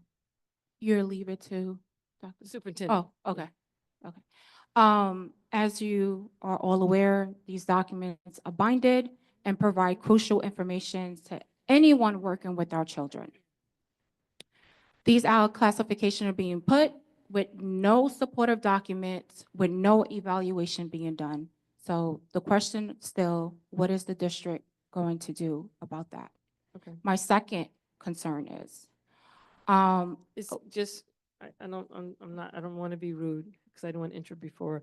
So right now, we're just taking questions regarding the agenda. So if this is not connected to the agenda, I'm going to have to ask you to come back but he later on. just spoke about special education prior, and we answered, it wasn't about transportation. But it was connected to I'll let you finish, but this Okay. is what this Oh. time is supposed to be for, okay? Okay. My next one is errors on IEPs. During my recent committee on special education meeting, I did not receive agreed services that was agreed during the meeting. So to- I'm sorry, I'm gonna have to do this, being that that it's connecting to you personally with your child. I can't No. let you do it at the mic, so It's not just me, it's other parents. This is a general question, a Okay. general question that I'm Okay. asking. Go ahead. Nothing pertaining to you giving me an answer for my son. Okay, go ahead. What is the district doing about the new administration that we have that are not equipped, maybe need additional training to support our children in special education? Thank How you. are they being guided? I can't answer that. It's like so I have to give it to Dr. Talbot, who's the superintendent, and then she's gonna have to have a conversation with you one-on-one and not in front of the public, because it's getting on the border of like a personnel issue and related to whoever with your family. So we just have to be careful. That's why I'm just kind of listening to what you're saying. So she has your information, she has your questions, and she will get back to you on this. Okay, but it is, okay, I guess my question is, are the administration on the PPS, are they new? Are they new administration? They may be new to the district, but not. Are they new to the district? But not new to. How long the have they been in the district? So probably about maybe a couple of months. So yeah. A couple months? Yeah, but they've been doing this for a while. Okay, but they're new to the district. Mhm. Okay.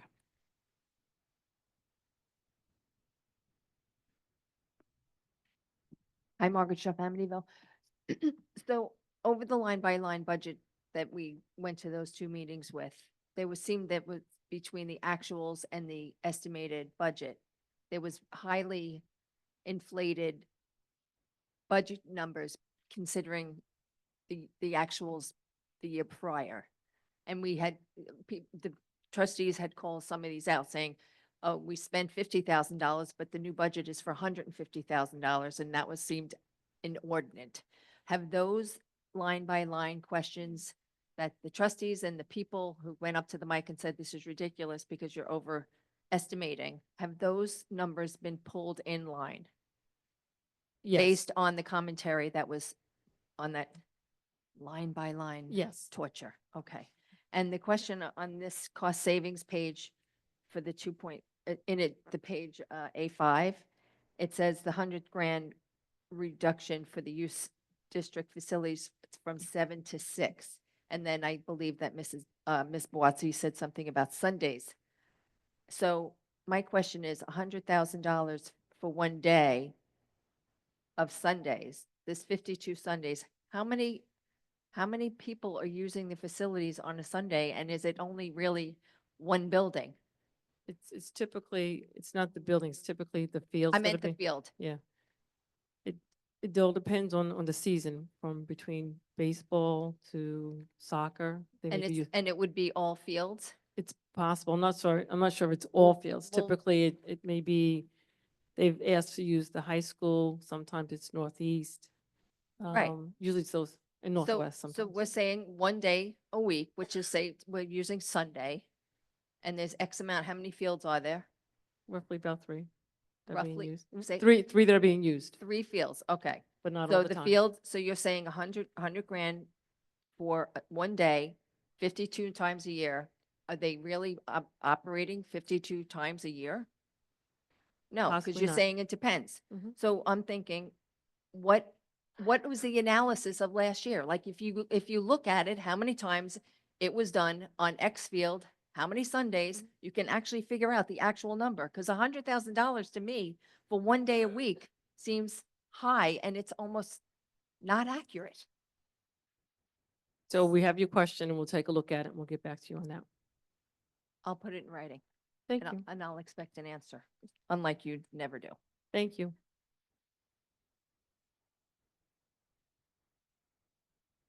Say it again. Sorry, I learned that I could use my phone to hear you because the speakers don't work good out here. Stephanie Andrews, I have some questions. Agenda item 3A1, non-student, non-resident student request.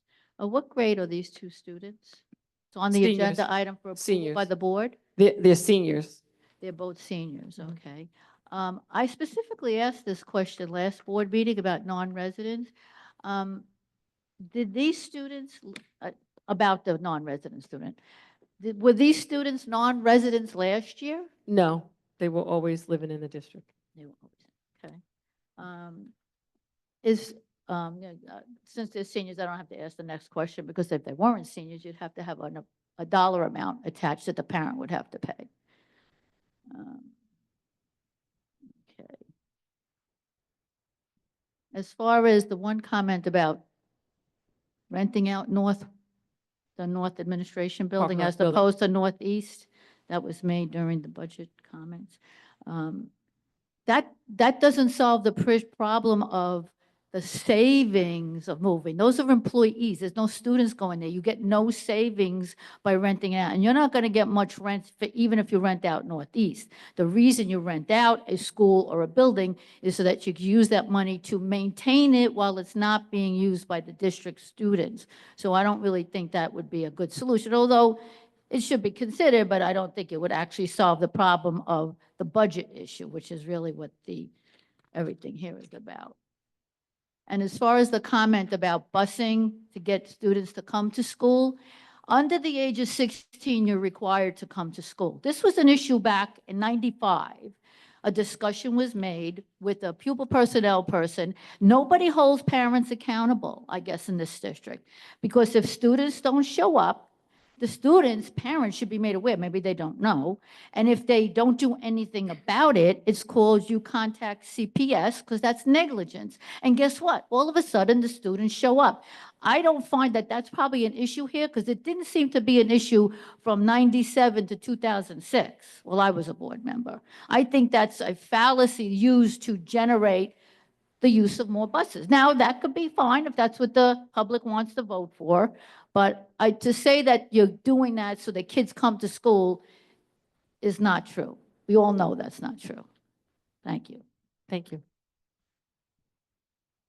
We're going to move along. So we'll go into the regular agenda. Can I have a motion for agenda item 2A1 to 2A7, please? Motion. Second. Chris Neering, hold on a second. Chris Neering is first. Carol Seehoff is second. Any questions regarding these items? Yes, on February 26th, there was a vote after we left executive session. There were 7 trustees, and the vote only records 6 votes. All right, so we have to take a look at that. We'll take a look at it. Well, and go- I think it would have to be amended. How could we approve it if it's not accurate? That for February 26th? So what I'm saying is that we need to go back to listen to the audio, see what it was. And you're saying February 26th? Yep.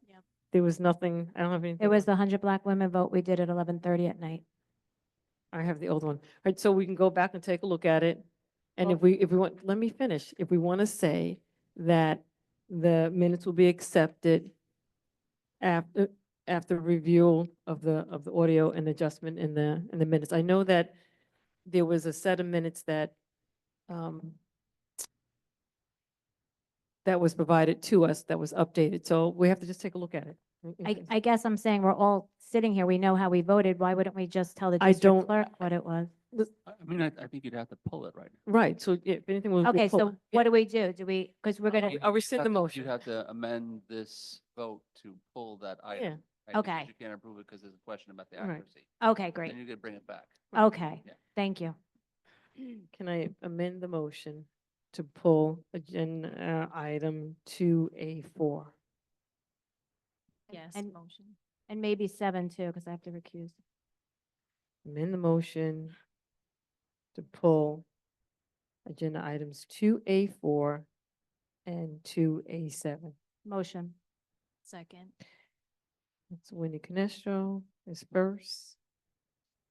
Megan Messman is second. So all those in favor of amending the motion to pull agenda items 2A4 and 2A7?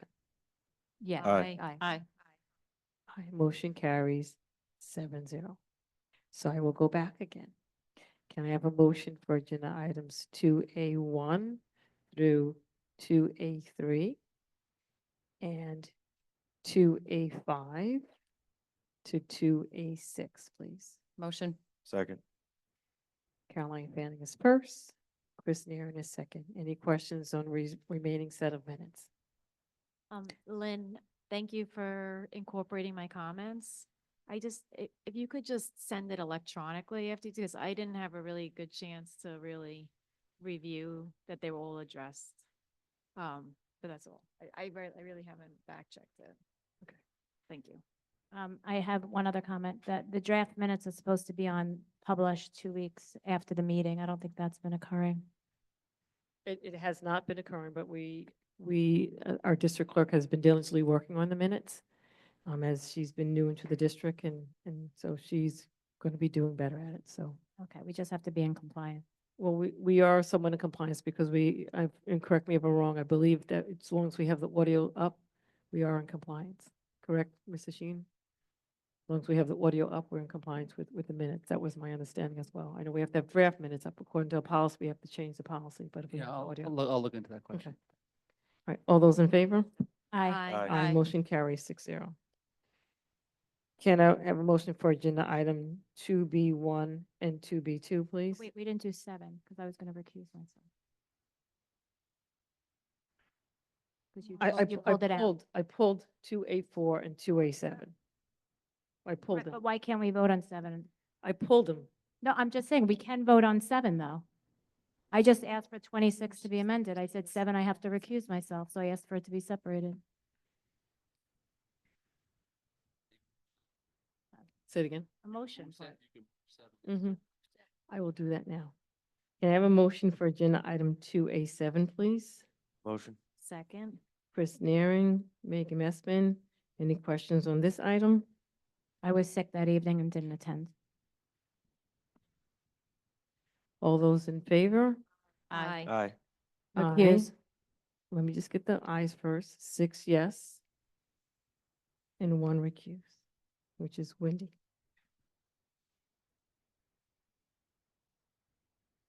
For agenda items 2B1 and 2, this is the second and final reading. Can I have a motion for agenda items 2B1 and 2B2, please? Motion. Second. Chris Naring is first, Leslie Kretz is second. Any questions on these items? I do have a question. The policy committee has been working diligently. We've been going through policies. It's a lot of policies, but we have reviewed other policies, and I'm wondering why they're not making them on the agenda. I think I already shared with the Board of Education previously why they have not been on the agenda, and I clearly stated that we have, there have been other things that has been being worked on by the district clerk, and so that has been a priority in terms of getting everything together for the election process, for the library budget vote, as well as for the trustee and district budget vote. So I they're get- gonna be working on it again, but I did explain to the board that's why Wait, it hasn't not well, come forward. I just have a comment. This isn't anything against the district clerk, but we're just putting a policy on to read. The policy was reviewed and accepted. Why, you're just adding the policy to the agenda? I don't know why that's a big issue. Because there are a couple more things that they needed to review to make sure it was okay before it went over. It's gone over to, some have gone over to legal, some have not come back, some have gone to legal, some have come back. So it's going to be looked at, and they're working on putting it on the next agenda. All those in favor? Aye. Aye, motion carries 7-0. Can I do agenda items 2C1 and 2 together, please? Can you separate them, please? Can I have a motion for agenda item 2C1, please? Move it. Second. Winnie Canestro's first, Megan Messman is second. Any questions on this agenda item? I do. This is a general question. I didn't know this. This just came to my attention. The chief inspector is the mom of one of the clerks. And the reason I bring this up is nothing personal. I don't know these people. I hear they do a great job, but in my former district, it became a conflict of interest of the parent overseeing the child worker that we had to stop that. So I would like to ask legal if it's an issue here.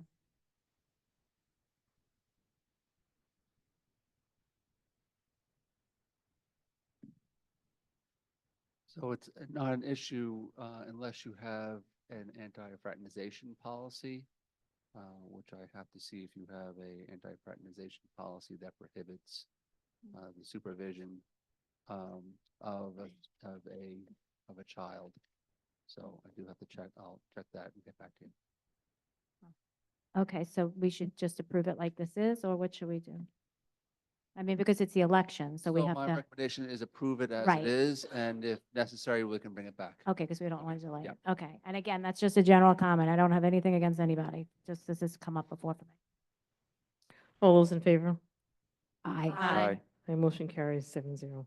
Can I have a motion for agenda item 2C2, please? So moved. Second.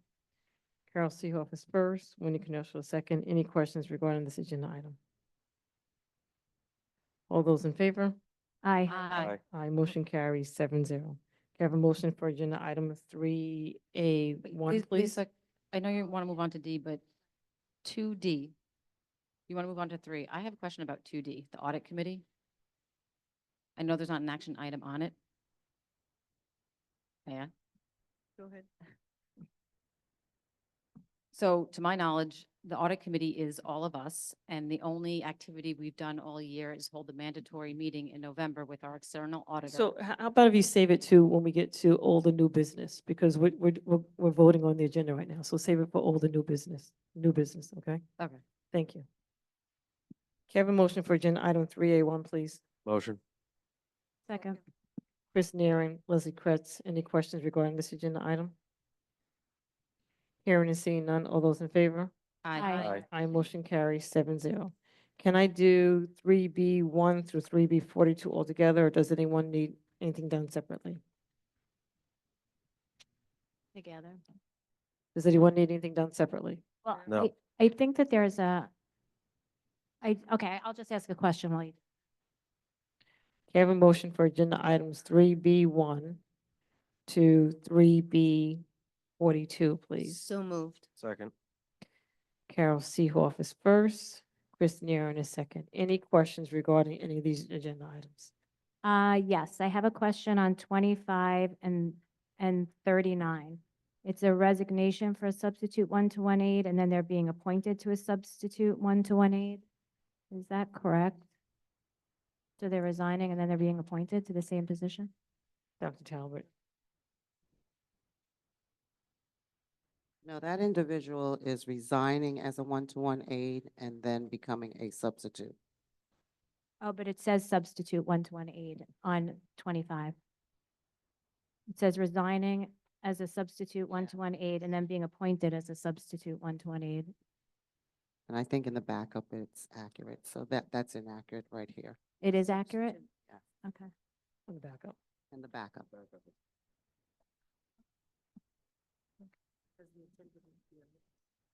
I have a question. Hold on a second, go ahead. Right, so the backup is accurate, but Right. the agenda is not, Right. Right. So it's just. so it has to be amended.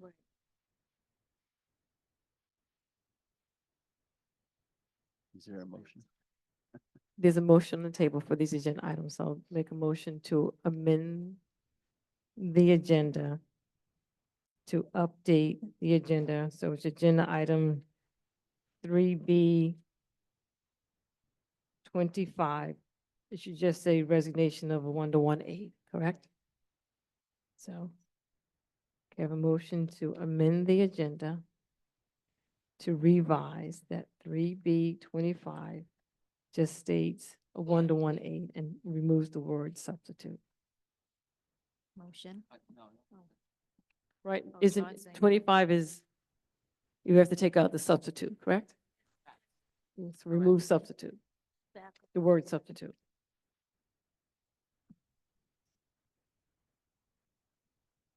Are they, are they a substitute now?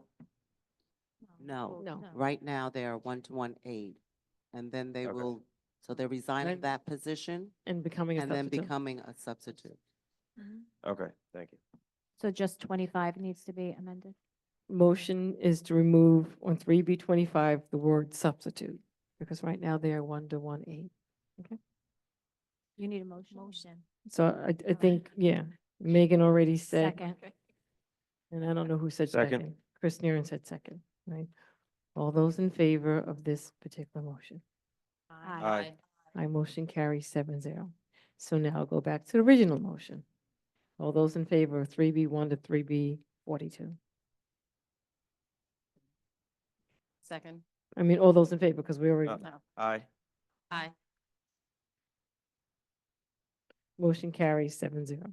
Because it was Chris Neeren, I mean, Carol Seahope was first and Chris Neeren was second on that vote. Okay. 3C. Does anyone need anything done separately in 3C? Can I have a motion for agenda items 3C1 to 3C4, please? Motion. Second. Caroline Fanning, Carol Seoff. Any questions on these agenda items? I do. I have one question. The Just use of come a little closer facili- to the. Sorry, the use of facilities for baseball and everything was filled out and we were being so particular about our facility uses in our applications and whatnot. All the I know they're children, but we've had children's listed already, on other use of facilities. All the names were crossed out and they were only the addresses. Is that part of our policy? Is that part of what we do? Because normally we have the names of all the children or players on the teams or whatnot. Yes. They were all blacked out. Yeah, we blocked it out for, because for executive, when the board meets to discuss it, we did show them the address so that we Right, can right. verify. But for the public, we don't do that. Just for privacy. Yes. Only for children? Yes. Okay, thank you. And Any other questions on these agenda items? I just have a question. The $10,000, does Dr. Talbot or somebody want to just explain to the audience what that is? Yeah, my copy Number was 4. blanked out. That's what Oh, I okay. was, okay. All right, so there's a question in regards to agenda item 3C4, which is increasing the budget. Yes, we got state aid given to us, $10,000, and we decided to allocate it to the VIP students at the high school to do a project. They'll be doing a raised garden, and this is part of their instructional program. So they'll be doing some garden in the courtyard. It's and they'll use this to raise the beds and plant, all kinds of vegetables there. Okay, great. Yeah. All those in favor? Aye. Aye. All right, motion carries 7-0. Can I have a motion for agenda item 3D1, please? Second. Megan Messmer's first, Caroline Fanning second. Any questions regarding this agenda item? Yeah, I just have a couple of things to say. I don't know if this was anybody else's, but mine was half upside down. So if we could just check that. The appropriation status report was again not current. It's through January 31st. So we're not getting the information in real time. I did ask on, I think it was February 27th, for a real-time appropriation status report that shows what's budgeted for, the encumbrance, and what the balances are in each line item. So we did get it in real time, but on these monthly meetings, we're still getting it behind.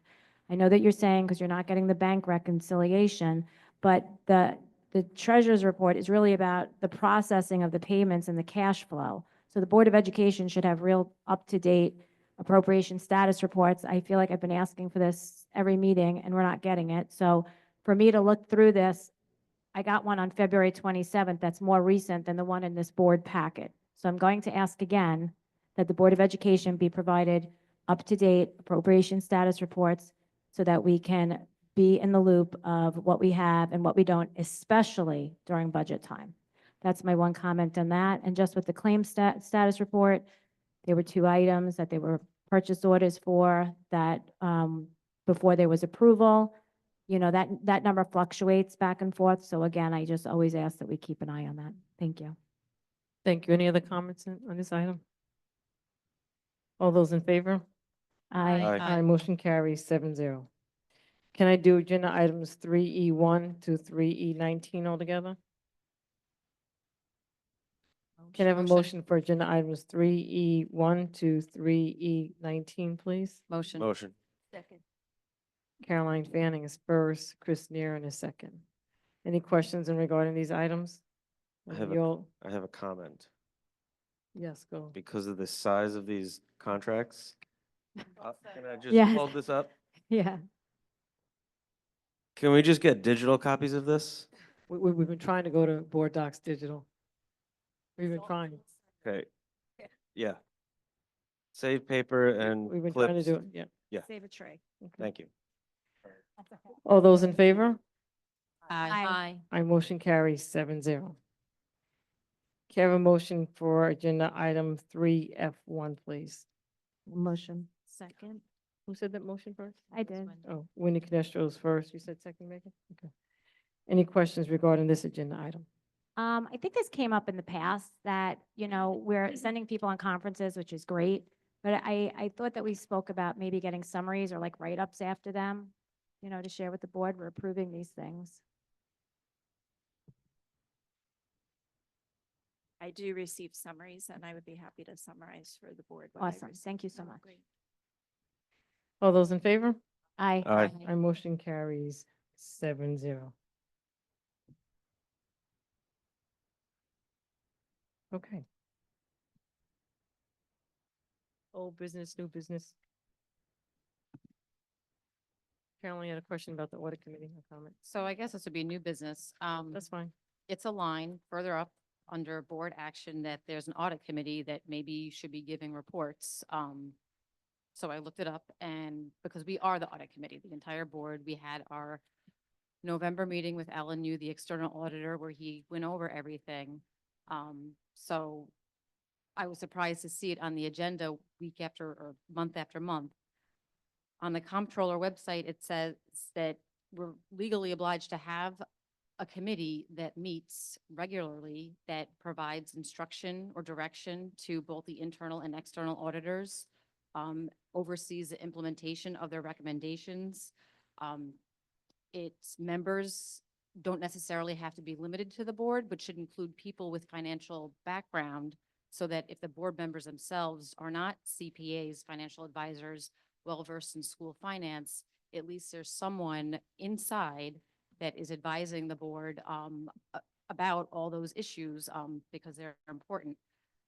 And they're required to have a written charter. So knowing that I'm on this committee and I don't even know what we do, my question is, has the district, when was the last time we had a functioning audit committee?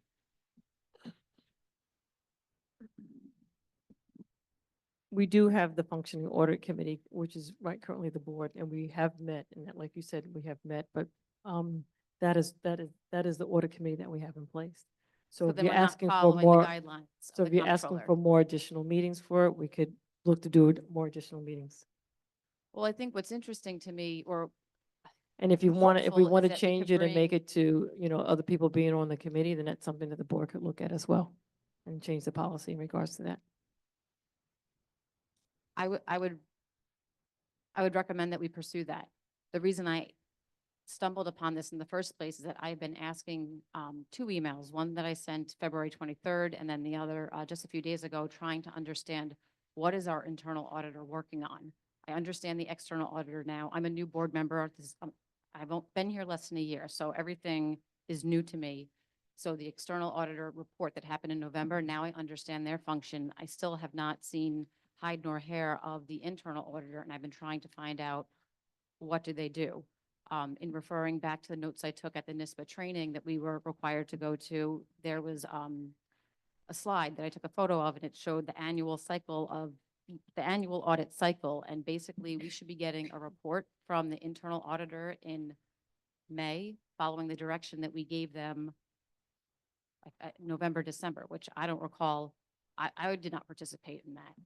So I would like to know what the internal auditor is working on. And yes, I would like to have a more robust audit committee that is open to people from the community, maybe perhaps the same people who signed up for the Community Citizens Budget Advisory Committee. There's a lot of people with financial background in that group. Here might be another way to get more eyes and ears and experience and knowledge to help us address our financial situation. Okay, it's noted. Thank you. Any other questions regarding either all the new, did you have anything else? Because I don't want to, anything related Well, to. I don't, old, new, there was a question about the RFP that went out to assess the fair market value of potential, the portables and other real estate that we had that we might be considering renting out. That was new to me, that that's even a thing, that you would have consultants assess your fair market value. If it's a thing, it's a thing. But if it is a thing that we want to pursue, I'm surprised, similar to the transportation RFP, that we're doing it now, because it's been a full year since we've talked about potentially closing buildings or trying to generate revenue through rentals. So, you know, now that once again, we're in a multi-million-dollar hole that we're trying to dig ourselves out of, if that's information that we should have at our fingertips so we could perhaps sign a lease with someone, why didn't we do that last summer? Why are we doing that now? Again, it's something we know we should do. Why is it coming, you know, in the midst of budget season? We're most likely, we're not going to be approving a budget on April 9th because so many things are still unknown, but not everything had to be unknown up to the last minute. So that's my comment. Thank you. Any other question, any new or old business? Okay. I agree with you, Caroline. I like the idea of revisiting the audit committee policy. I've also asked the policy committee, and I guess I just asked for when will the policy committee be looking at the cell phone policy and the AI policy? Is that like coming in your next like March meeting? As Currently, priorities? right now, we're not going to be meeting into April, the end of April. I think it's April 28th or 29th. And I don't think we have, we talked about the cell phone policy, we talked about AI, but we have to finalize that. But we'll be on the review for that particular meeting. Okay, I guess I'm concerned with how long that will take to finalize those policies and that we have them ready to go and with expectations clear for students going into the new year. We also, I believe there's a code of conduct task force. And I just wonder, is it a task force, Dr. Talbert? Was the code of conduct being reviewed and updated? So yes, the code of conduct is being reviewed through the various shared decision-making committees in the buildings, as well as with the administration, and it's an ongoing process. And we are trying to reach a successful proposal by the end of the year. Okay, to have an updated code of conduct for the end of the year. Yes. Okay. I guess what I'm hearing is I'm a little bit concerned that there's maybe level 1 misdemeanors or whatever offenses that are going straight to ISS. And students are not giving work in ISS, in particular in the middle school. And there's no parent meetings happening. So this is just like what I'm hearing. So I just wanted to bring it up as a concern, and do those shared decision makers know that that's happening? Yes, they do know that's happening. And actually, I was at the middle school today, and there were a couple of parent meetings taking place while we were there, actually today. And the code of conduct scale allows the administration leverage between consequences that they can render based upon the severity of the incident or whether the incident has been a repetitive one. So they do have a little leverage between what consequence can be selected for a given infraction. Okay. It is quite a document to try to review and interpret, so yeah, it's a lot. So I guess, okay, so you're shaking your head, yes, so hopefully, I guess maybe the new version might be more streamlined to review and understand, or no, you're shaking your head, no, Lisa, probably not. Well, we hope so. We Okay. hope so.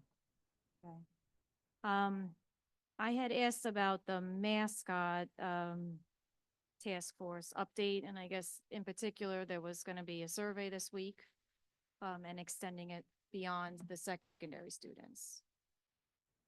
So I have to commend the mascot task force and the leadership of Mr. Farkas.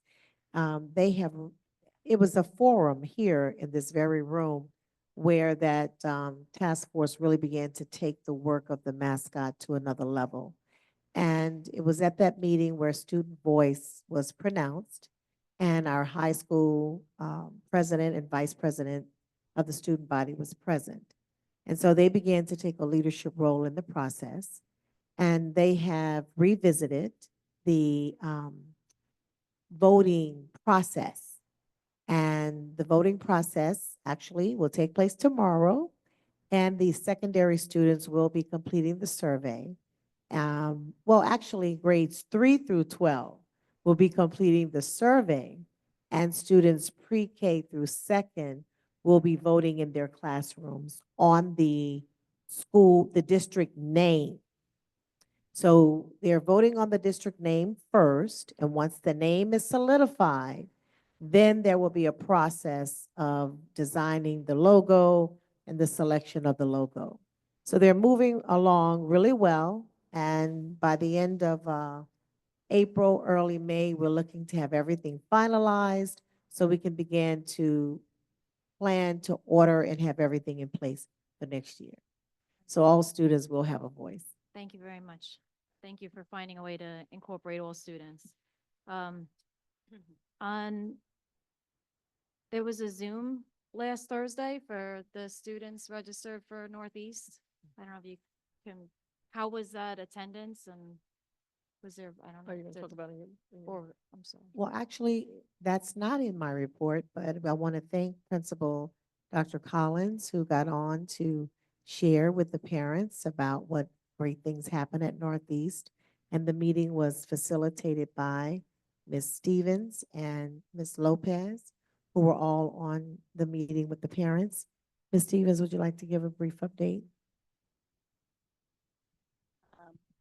We did invite everyone who had registered. I believe there were 16 people who RSVP'd that they would attend, and I believe there were 18 who were on the Zoom call.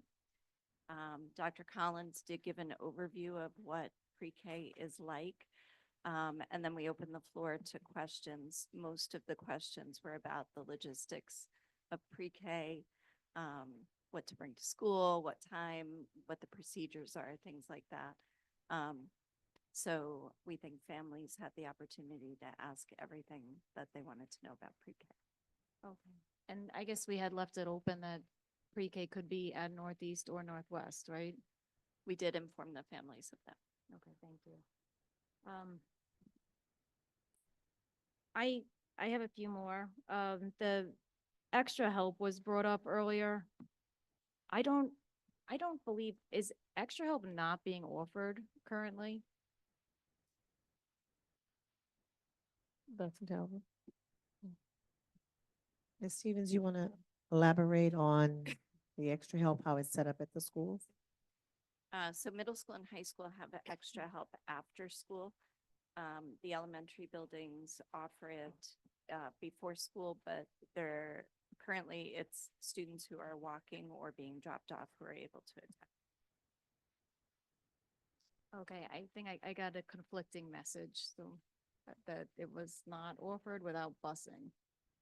So that was a little concerning to me, so. Is Okay. it being offered to everybody, but they just have to get their child there? Is that what it is? Correct, yes. The RFP, another policy committee, I guess, request, if we could look at our RFP policy, to transition to electronic. Seems like it might be. Yeah, yeah. Procurement. Is the Procurement. Oh, it's RFP not a part of the policy. purchasing or procurement policy? Yeah, you have a general purchasing policy and you also have a professional services policy. So they both cover RFP. So is it the policy committee? So it would be the Yeah. policy committee. Yeah. Okay, so to, I guess also bump that up the list in priorities so we can move away from hard copy mailings and maybe not even knowing who received it to electronic delivery and tracking for all of these RFPs that we're sending out. I'm sorry, I have like, two more.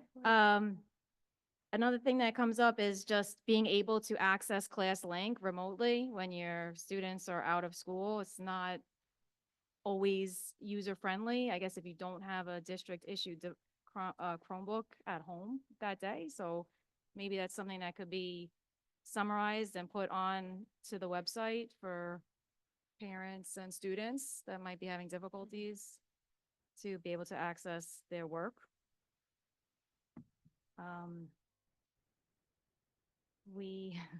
We talked about a student representative on the school board, and I think they're supposed to be coming, the timeline of that was around the May election.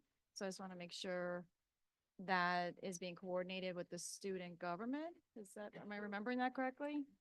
Yes, Principal Cardone is on top of that. He has been working with the student government to ensure the process will be followed through. Thank you. We have a draft voter proposition in front of us is, for the transportation. So what, again, was the timeline, John? If you can just reiterate, if the district needs to approve a proposition for the May election, what is our deadline to do so? So propositions that are not required to be in the annual notice would be approved by the board the latest April 22nd, which is 3 days prior to the issuance of the military ballots. If you wish the proposition to be in the legal notice, then it has to be in time for the publication of legal notice, which is April 2nd. So you have approved legal notice tonight. You'd have to amend the legal notice to add propositions, and it would, in order for it to be published on the 2nd, the first publication is on the 2nd. Okay, so we don't have another scheduled meeting, so is the board going to be voting on the proposition tonight, so we don't have to come back again? I just have a question related to this. If it's not in the legal notice, what are the implications in that respect? So with respect to a transportation proposition, there's no legal requirement that it be in the legal notice. So there's no implications. It just wouldn't be in the newspapers. Right, but there's other ways that we can let the public know in the community that it is part of the vote by what we send out and. Sure, you have an opportunity to publish it in the newsletter. So you do have a budget newsletter that covers all propositions that would be approved by the board, and that is a mailing district-wide. Right, and then we can put it on the website and put it on social media. Sure. And go out that way. Okay, I just And want to sorry. make sure I understood. John, this applies to both of the propositions you gave us? Yes. Okay. So thank you for clarifying that, because I was thinking of the mailer when you said the notice for the April 2nd. So what would be our timeline for the mailer? I'm sure that's. It's the April 22nd would be the mailing. I think Well, so that's the question, that's really a question for administration, is when they intend to put out the mailer, the budget notice. Right. So we're currently working on that as we speak. Our Are we next looking for a meeting is date? Are we looking for a date tonight? Well, if we don't Well, vote that's the tonight, then we question. have to vote. Well, if we have to vote, I mean, I think it should be advertised. I mean, transparency is key. I think people have a right to know. I think it behooves the district to operate in transparency. While it's not required, I think it does us makes us look better that we're doing the right thing by the voters to inform them, so they're informed voters whatever means are possible. So why wouldn't we take that step to do that? And I agree. I was just asking the question, was there any legal implications? That wasn't an If- attack on you. if I was it just saying. I'm just making my statement that if it, if we did not make it as a legal notice, that was my question. But there'll be other ways that we could also publish it. So it's not like we're, Right, so just to answer your question Right. straightforward, there's no legal implications. and when we publish it, that talks about publishing in the different, like the Amityville Record or the Amityville Herald. Right, and two papers of two journal, papers, two right. papers of journal Right, circulation. so those are two papers that it would have to be published in. So sometimes we get, more information goes out to the public when it goes to other means as well. So I would just, I think there's a lot of seniors that aren't really that much on social media that still read the newspaper, and I think it's worth it. Seniors do come out to vote. I was just asking a question. Okay. All right, so, I have something also, old business. well, Oh, Megan's still trying to, she's trying to, I just want to Megan's trying to understand still when finish we're up here. gonna do a vote. I mean, I don't want to, because our next meeting is April 9th, so if we do it on April 9th, we will have missed the opportunity to do the posting. For the, So should we just vote now? Well, you'd have an opportunity to put it in so the legal notices are published 4 times in the 45 days leading up to the election. So you would have an opportunity to put it in later publications. You would just miss the first one. I don't know the schedule for the other publications. So the publications are 4 times in the 45 days leading up to the vote. So it's okay if you miss the So you'd miss the first one, you could add it to the second or third one, fourth one. But I guess why delay the vote? And is the 9th like enough time to get into our district mailers, if that were the case? if not, it's also enough time to get into other legal notices as well. Like the district mailers. The 9th would give us time for the district mailers. Olivia, do you agree, Ms. Buatsi? It's a little tight. It's tight, you said? The district mailers is the budget.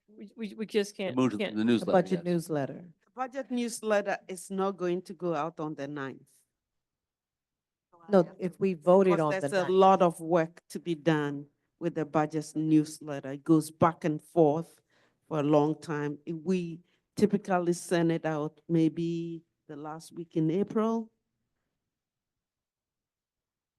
So the question on the table now, does the board want to address these 2 propositions that were presented to us now? Or that's the question, or do you want to address it on April 9th? So that's the question. Would you like to address the propositions that were provided to us?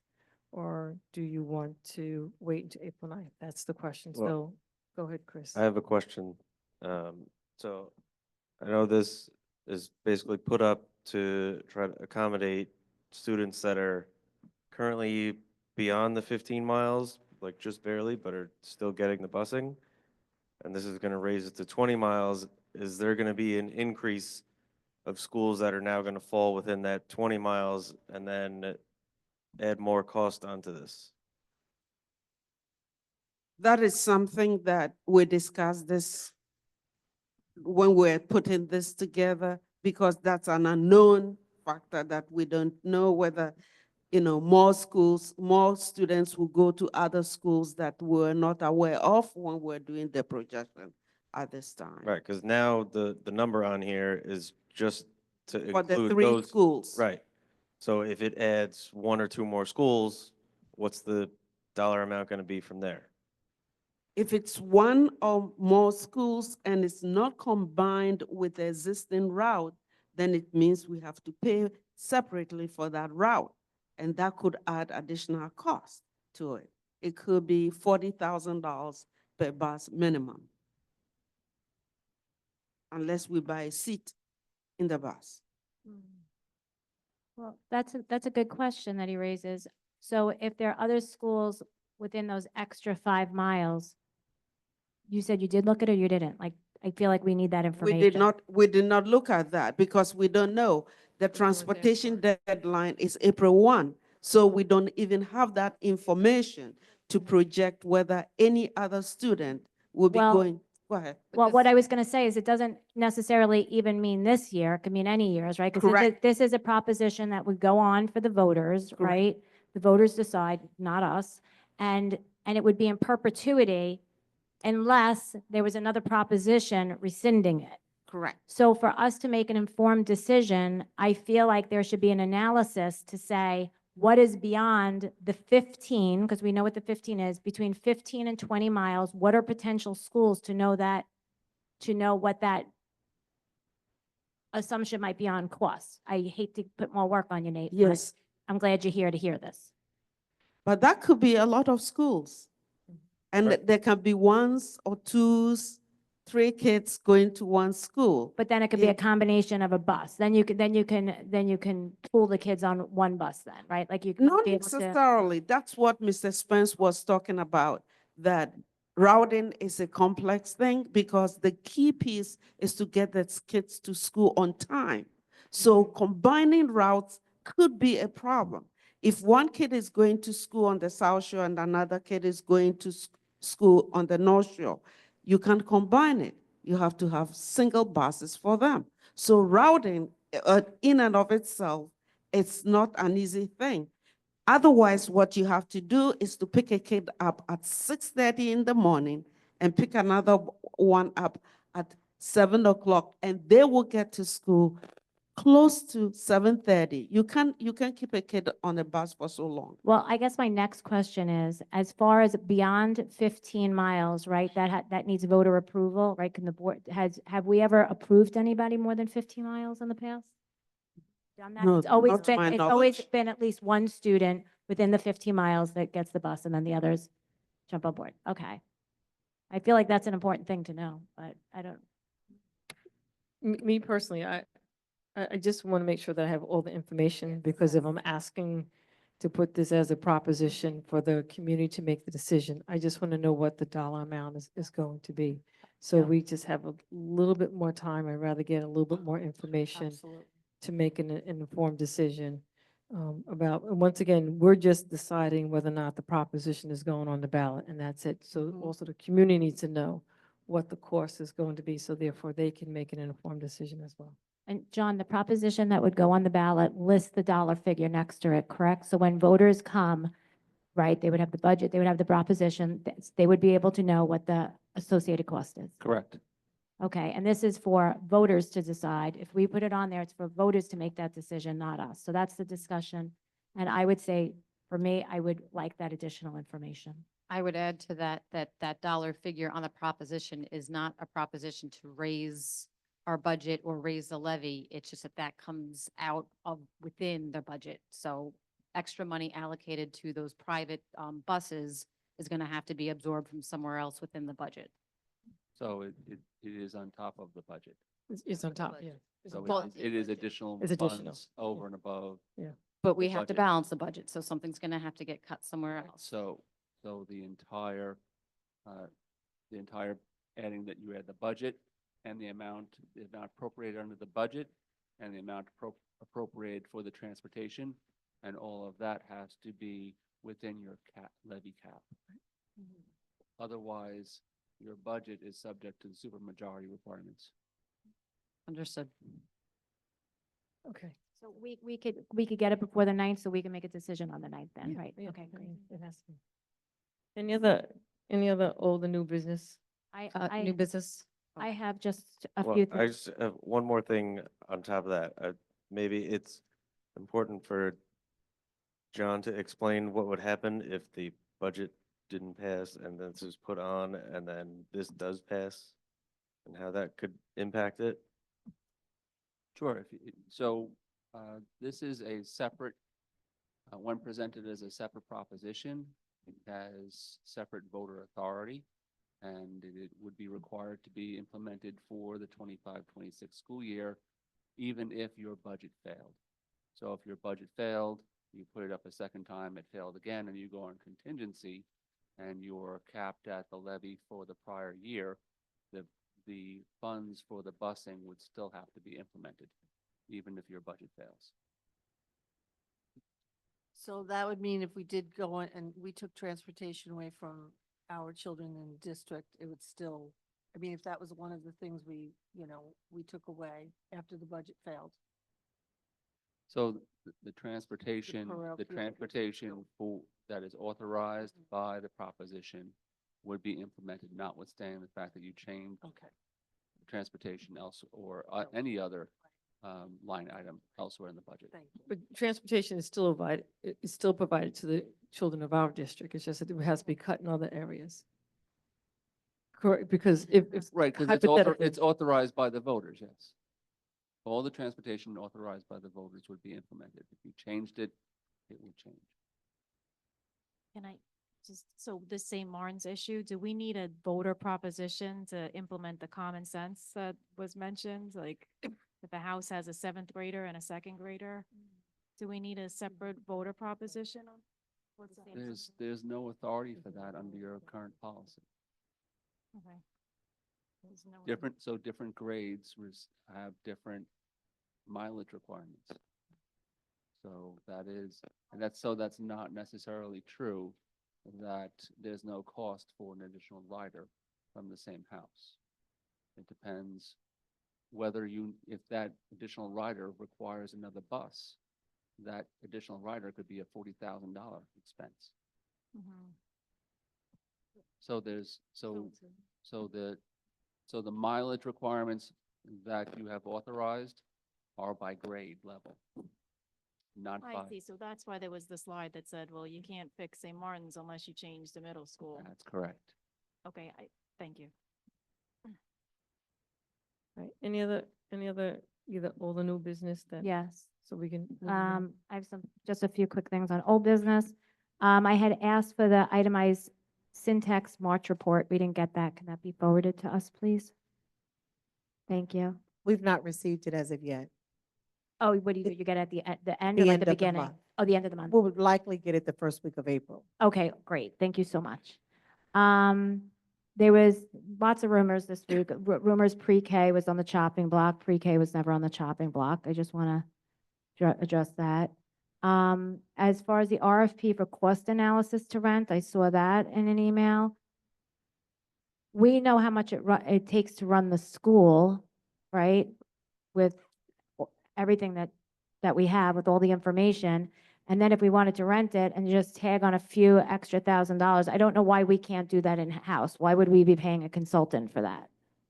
Like, we have that information. It is a requirement that you have the fair market value in accordance with the commissioner's regulations. If you're going to lease a property, you need to have a fair market value of that property, and that's why Okay. that's why rental appraisals are done. Okay, so state ed requires. Yes. Okay, thank you for the explanation. Also, somebody mentioned the kids, have to go to school if they're truant. I mean, there's something called PINS, person in need of supervision, that gets triggered if a kid misses a certain number of days. So that is in effect. I know that was brought up. Cell phone policy, we have discussed it. I know that we've brought this up at many meetings. The governor is thinking of implementing something. The board has discussed the policy committee has discussed this. We have been meeting every month for the policy committee. I did ask for meetings for March and April. We only have an April meeting. I kept asking about March 31st. I was told, we'll let you know. We have not received an email about March 31st for the policy meeting. We have been on a great trajectory, and I'm still asking for the March 31st policy meeting. I think there was availability from the members.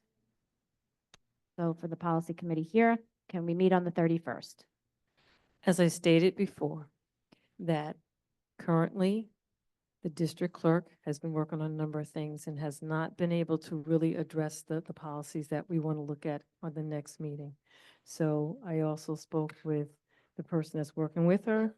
So as of right now, as of tonight, I don't see us having a meeting on Monday. I can double check again tomorrow to see if anything's different, but I will let you know But tomorrow. we can't do that on our own. We've done it before where we go over the policies, we make the changes and we can just give it to the clerk. I just hate to see us stop the progress we've made so far. All right, we'll take a look and see if everyone else is still available on the 31st. Everybody's here. Can we just ask? I have to check. I don't have my calendar here with me, so I'll let Okay. you know. What about interviews for the external auditor that was supposed to be appointed? In July, we did RFPs, then it was delayed because, some said that we didn't need it that quickly, but where are we with We the did- RFPs coming in and doing the interviews? Is the RFPs are due back on Friday, and we are sending home a huge package. Huge? Yeah, Okay. all the RFPs. Okay, thank you. And I think that's it for old business. I do have new business, but that's old business. Just go do new business so we can keep moving along. Okay. We have a NISBA retreat tomorrow for superintendent evaluation, but I don't believe there was a resolution for it. It's $1,500 cost. I didn't see a resolution tonight. We looked into it. As far as I know, we didn't need to do a resolution. I think we double checked that. We don't have to do a resolution when we're spending money. Council? Go ahead. When inquiry was made, I believe the clerk was to get a quote. I think the quote came through and a purchase order was done for the service. But it needs board approval. How could you spend money without board approval? So in terms of, I'd have to see what this, under your purchasing policy permits purchases without without board approval. So if it is something that is allocated within your budget already, and you have purchasing power under your purchasing policy, then you don't need board approval for it. The reason I bring it up is because we've had retreats in the past and there has been a resolution. So I did inquire. It was looked into, and I was told that we don't need to do a resolution for it, so we can double check it again. But Counselor. I did speak Okay, to. I'll check it. You'll check. Thank Yeah, you so much. absolutely. Okay. I did address the question. Okay. Oh, the voter information on the website is old. Can we get that updated, please? Has last year's information on it. Let me just see what else.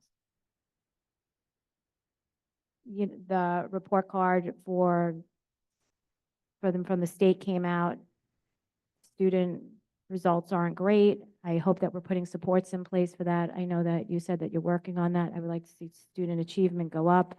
I know that there were goals discussed in the beginning of the year for improvement. Of course, we want that to go upward. And I hope, do parents know about the extra help, by the way? Is there anything that goes out to parents to let them know it's the beginning, before school and then the after school? Yes, so it does go out. I do know that some buildings have it on their websites, and there are reminders, posters, things like that. Is there any way to push electronic information out to parents as a reminder that maybe they don't know about it? Or as just to remind them if their students are struggling, clearly the results show children are struggling and they could benefit from this. Is there a way to just be proactive? We can do that. Okay, great. And let me just see. And then the other thing that I was interested in was, this came up before I forgot what the name of this one. Parent liaison or something, where it was that we didn't have Spanish speakers, but we paid a third party for a vendor. I think you said we paid per minute. So I was just looking to see what that expenditure has been to date on that. Do you know what I'm talking about? I don't know what it's called. We use Language Line. We do pay per minute for that. Yeah, I don't have those. Maybe Ms. Swatsy, if you could just give us a breakdown, since it's been implemented, how much that vendor, we've paid for that vendor for this. Maybe it's minimal, maybe it's not. I'm just trying to figure out how much we spend on that. And I think that's all I have. Thank you so much. Chris, did you have anything? Leslie? Caroline? anything? Yes, I have one fun, cool thing on news business. The Wellness Committee which is one of the 4 committees that the board is supposed to have. We have policy, health and safety, the audit, and the wellness. We met yesterday for the first time, and I think since 2017. Is that right? Something like that. Well, it's been a long time, but Evan Farkas, Director of Athletics, directed it. We had the Director of Food Services, Yolanda Haynes, Dr. Cardone, Ms. Hyland was there, 2 teachers, 2 nurses, and also Dr. Karen Kirschbaum from Western Suffolk BOCES, who was not there for that meeting, but ended up being a great asset to it because she specializes in wellness policy through BOCES. And I mentioned this for the policy committee because I understand that updating the wellness policy is on your agenda. She confirmed that the policy we have is terribly outdated and she can provide a new one to use as a template, as well as a bunch of other resources and tools to just enhance and help overall wellness, nutritionally, physical activity throughout the district. So that was exciting. And we decided we are going to craft a staff survey to just assess the state of wellness and awareness in the district, to go out to staff, but also at Dr. Cardone's suggestion, also to the students of the middle school and the high school, because once kids start buying their own food, you know, they're fully autonomous about that. So we're gonna meet again in May to look over the results and come up with recommendations. So, Can I just bring up one last Thank thing you, for the, Caroline. the transportation policy that you mentioned? Can you just review it? Because I'm looking at it. I don't Transportation exactly policy? see that language that you were saying when they were talking about if there's a sibling in the same building or not. Can you just review that to, you don't have to do it now, I mean, but. Sure. Thank you so Yeah. much. Okay.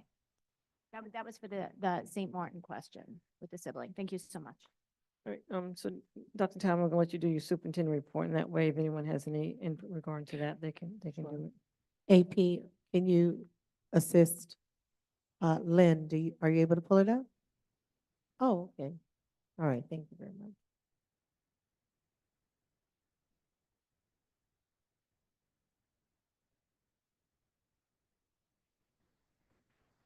Thank you. So our superintendent's report for March 26th. We had the pleasure of visiting Northwest Elementary School where we had a mid-year visit. And the cafeteria was serving delicious nuggets. Our children were very happy. Miss Asbell, who is retiring, it was a pleasure to go by her classroom and to meet with our principal, Highland, and Mr. Duguay, meeting about our iReady results, academic behavior, and culture and climate around the school. We went on to Northeast Elementary School where we met with Principal Dr. Collins, and we talked about many exciting things that are happening in the developmental stages of the pre-K student scholars. Tonight, Ms. Aversa was recognized as our staff member of the month, and that is at Northeast Elementary School. As we've spoken about earlier, our mascot task force committee, they have had forums, meetings, given rise to student voice, surveys, and they even had focus groups at the high school. And tomorrow, all of our students will be participating in the voting process. You had the pleasure of spending time with our top 10 scholars on this evening. The high school hosted a luncheon in their honor, and we were able to spend time talking with them about life experience, colleges, and just getting to know them better as they enter the next chapter of their lives. There's our Varsity Boys Basketball Championship game. We're very proud of them and so grateful that they came out tonight to be celebrated. And our cheerleaders were right there by their sides to cheer them on. Our mid-year visit to the high school happened during their Spirit Week, and we felt a little out of place, but everyone had on leis and different attire on that day because it was vacation day. And so that whole week, you can see the ears, Miss Rodriguez was going to Disney. And so we had a wonderful time talking with them about the high school initiatives. around grad rates, attendance, and curriculum. Celebration and kudos to our ATA who sponsored a local fair along with LAP Health Fair at the North Amityville Firehouse. And we had families and community members who were able to glean from the many resources and wellness opportunities, Wellness Committee. Perhaps we can be a part of that moving forward. But thank you all for reaching out to the community and bringing resources closer to home. The high school hosted a parent university where they went over the parent portal, parent square, and they really had great digital conversations with parents. Looks like I see parent narrating there to learn more about how they can access information through the parent university. National Honor Society induction. There were, how many inductees did we have? 30? 31. 31 inductees, and thanks to our board members who came out to support the induction ceremony. We're very proud of and look forward to what all they're going to bring to the high school in the coming years. Edmund W. Miles Middle School had an excellent career day. Trustee Fanning, sorry we missed you there, but I heard your session was great. We had a doctor who was over here speaking to students. We had a forensic detective who was speaking to students. Our National Junior Honor Society were escorts. This young man on the left is doing academic boxing modules as a student at Stony Brook, and I knew him when he was a little bitty toddler. So it was great to run into him. These three young ladies were able to talk about their occupations and what they want to be when they grow up. And we were very enlightened by the experience. The science fair was held on Tuesday, March 25th at Edmund W. Miles Middle School. And kudos to all of the participants and the wonders of science that was portrayed and displayed throughout the middle school. What a wonderful night we had on Monday, celebrating our SCOPE honorees. Our board president was in attendance as we celebrated Mr. Eric Bird, support staff, Ms. Maria Rodas, our community service, and Nikhil Wolf, our educator awardees. Our mid-year visit at Edmund W. Miles Middle School, we talked about shared decision-making, academic progress, culture, and climate. And we had the opportunity to see some of our teachers, as well as our teaching assistant, Mr. Williams, Ms. Enton, Ms. Social worker, starts with the B, Brodan, I didn't want to mispronounce it, and Ms. Sage, who were all doing excellent work in the classroom. That concludes our superintendent's report for the month of March, and thank you for listening. Thank you. We're now going to take community input on non-agenda items at this time.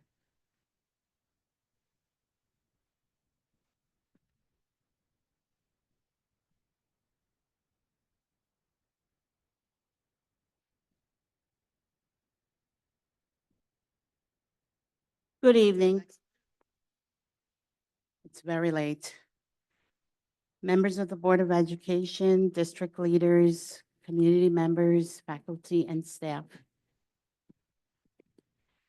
Standing with me here are the dedicated members of the AAA, reduced by about 50% last year, but we do show up every day and we're committed to continue to give our best to the students and their families in the Amityville School District. I have had the honor and privilege of serving the students and the families of Amityville School District for almost 22 years.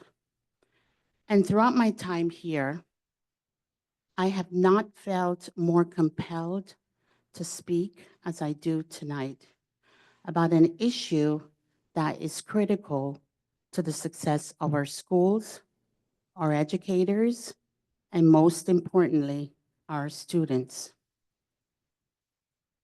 I stand before you to emphasize the urgent need for maintaining consistent leadership in our schools. By ensuring that our administrators are given the contracts they deserve. For 3 years, our administrators have been working without a contract. And this prolonged uncertainty is not just unfair, it is detrimental to the future of our school system.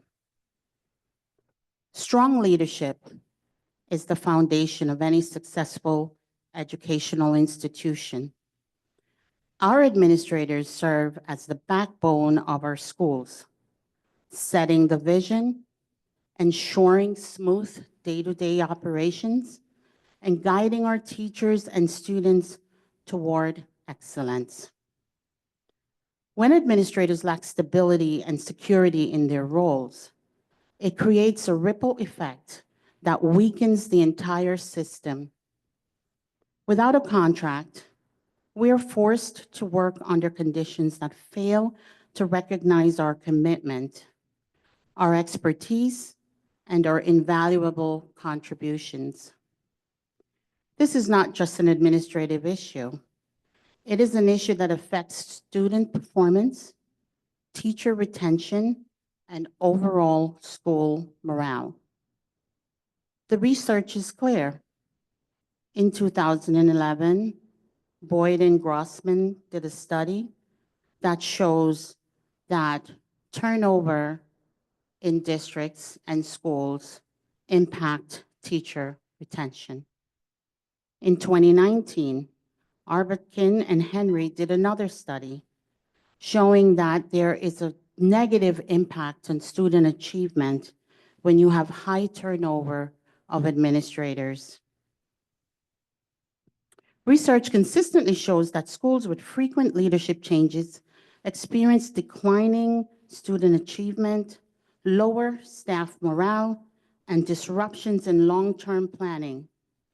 Without a contract, we risk losing experienced, passionate leaders to districts that offer more stability and respect for their work. And when we lose our leaders, we lose institutional knowledge, relationships that have taken years to build, and the momentum that we need to drive meaningful change. Furthermore, without the security of a contract, it will become increasingly difficult to attract top-tier talent to leadership positions in our district. Why would skilled administrators choose to work in a system that does not offer stability and commitment? Our students deserve the best leadership possible. And to secure that, you must offer fair contracts that reflect the value of our work. Or else, what message are we sending to the next generation of leaders? That their work is disposable? That their dedication is unnoticed? That they too should leave in search for better opportunities? I urge you to take immediate action. The time for delays has passed. You must send a clear message that you value your administrators, that you respect our dedication, and that you are committed to the long-term success of our schools. By resuming negotiations, finalizing and ratifying a fair contract, you will not only retain your dedicated leadership team, but you will also strengthen the foundation of the entire educational system of the Amityville School District. Our students, our teachers, and our communities deserve the consistency and the vision that only a stable leadership can provide. It is time to act. We are imploring you not to allow another year to pass under these conditions. do what is right for our schools and for the future of the education in our district. Thank you for hearing me out. I know it's very late, and I hope everyone gets home safely. Thank you.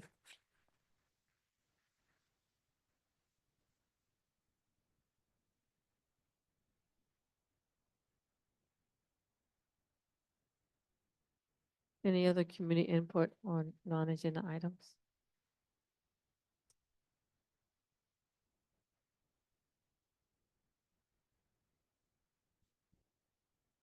Good evening, Nikhil Wolf, 100 North Drive, President of the Amityville Teachers Association. Definitely would like to say that the ATA obviously stands with administration.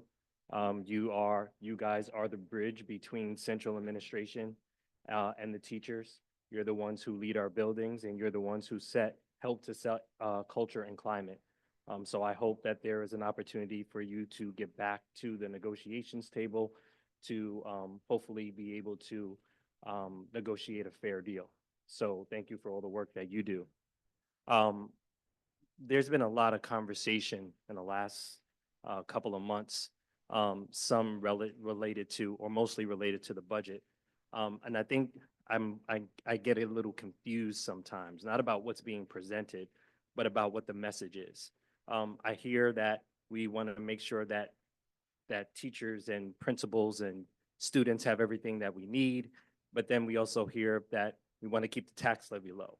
I don't know how we could do both at the same time. Also, I'm just really confused about the whole transportation piece. Amityville has always been a very unique community. There has been people who have gone to the public schools, and there have been people who go to private schools. That is not a surprise. What I think I'm surprised about is that before any of this stuff came up, where it is that we even needed a need for any type of proposition or referendum, that there wasn't any research as to what exactly we provide to our community from a transportation standpoint. Because then you would have known exactly all of this information before it was brought out to the public, and we had to now start following the law, right? Because that's now what has been brought out to the public.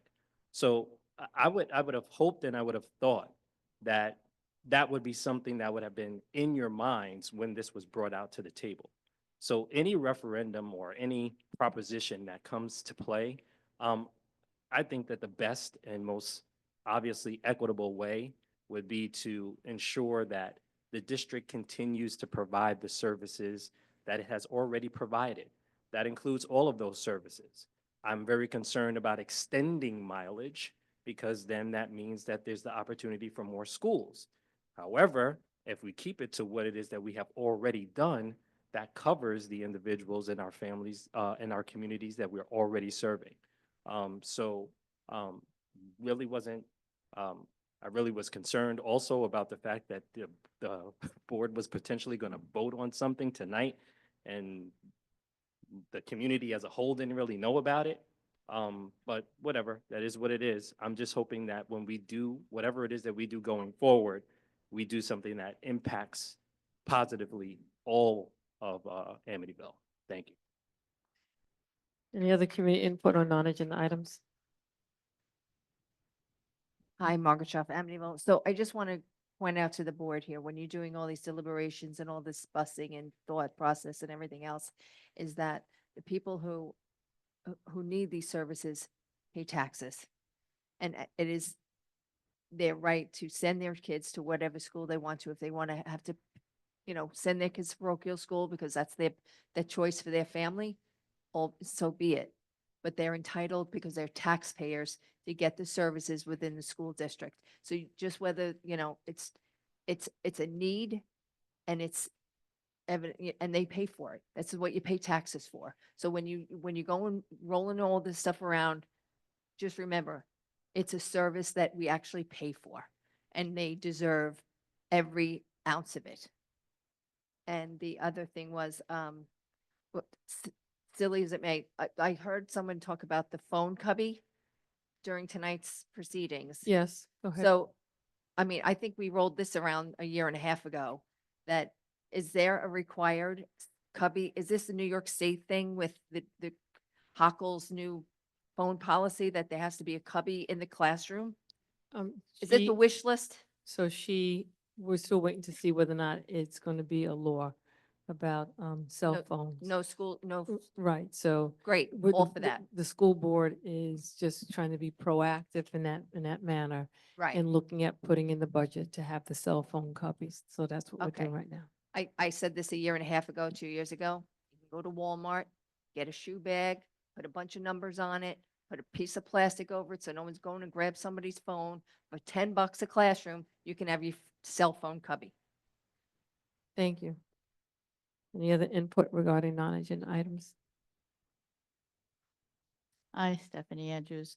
I just have to, actually, say something about the cell phone cubbies. This, believe it or not, cell phone was an issue back in 1998, and old thinking is that kids can't have cell phones. I disagree with that. As a parent, as a grandparent, that's a safety issue. Not because their parents have to call them, but because something could happen in the school, happen to the teacher, not necessarily from an outsider, that I would trust the children to be able to call 911. Parents can lock down every one of their phones to only be able to call 911 and the parent. So just so you know that, they could be, there's no reason to take the phone away from them, and it's not smart. Think about how many times there's been issues in the paper where children have actually called police, called the parent, called the members, the person who was dying on the floor as family members so they could talk to that person. I think it's a mistake. That is an excellent idea if they feel the need up in Albany to focus on cell phones when they got the whole world falling apart in New York. So that's just a comment about that. I just have the question about the board committees. You mentioned the wellness and the audit committee. Are they committees of the whole board or only the audit committee meets with the whole board? The audit committee is the whole board. Is that publicly noticed, those meetings, and public? Yes, when we do have them, yes. What? Yes, Oh, okay. So public can attend them, whatever. yes. You do them on Zoom. I think I saw one Zoom. No, one, everything is back in person now. Oh, for us. okay. All right. So that's the other thing. As far as, I'm going to make a positive comment about the board. I agree that the backpacks should not be used or during the school. For students to complain, they got to carry their books. There's many reasons why things have changed from the 60s and the 70s.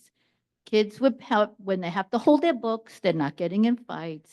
They're not pushing, joking around, and they have to go to their locker. They don't have time to waste hanging out in the bathroom. It's done in all private schools. They're not carrying around backpacks. Even young children have lockers. So I think it's wise for the board to not let them have their backpacks. For them to say they can't carry a book and go to their locker, lockers are not 5 miles away. I actually went to a pretty big high school, and sometimes during the day I had to take 2 class worths of books with me to change class. So I think that was I mean, unless you've changed from that, I thought I read that you are not allowing backpacks, and parents were complaining. At the middle school. What? At the middle school, students are not allowed to Wait, I'm gonna travel. put this on because I can't hear you, believe it or not. Go ahead. At the middle school, students are not allowed to travel with their backpacks from class to class. Right, because the middle school age group, no matter what school you go to, those are the problem students because they're at the age, they know everything, they don't listen to anybody. High schools and elementary schools are usually quiet. It's those middle school kids, and I don't care what school you go to. All right, but I agree that they shouldn't have their back. Thank you. Thank you. Any other committee input on non-agenda items? Okay, seeing none, can I have a motion to adjourn the meeting at 11:02? Motion. Second. Winnie Canestro is first. Chris Neer in a second. All those in favor? Aye. Aye, motion carries 7-0.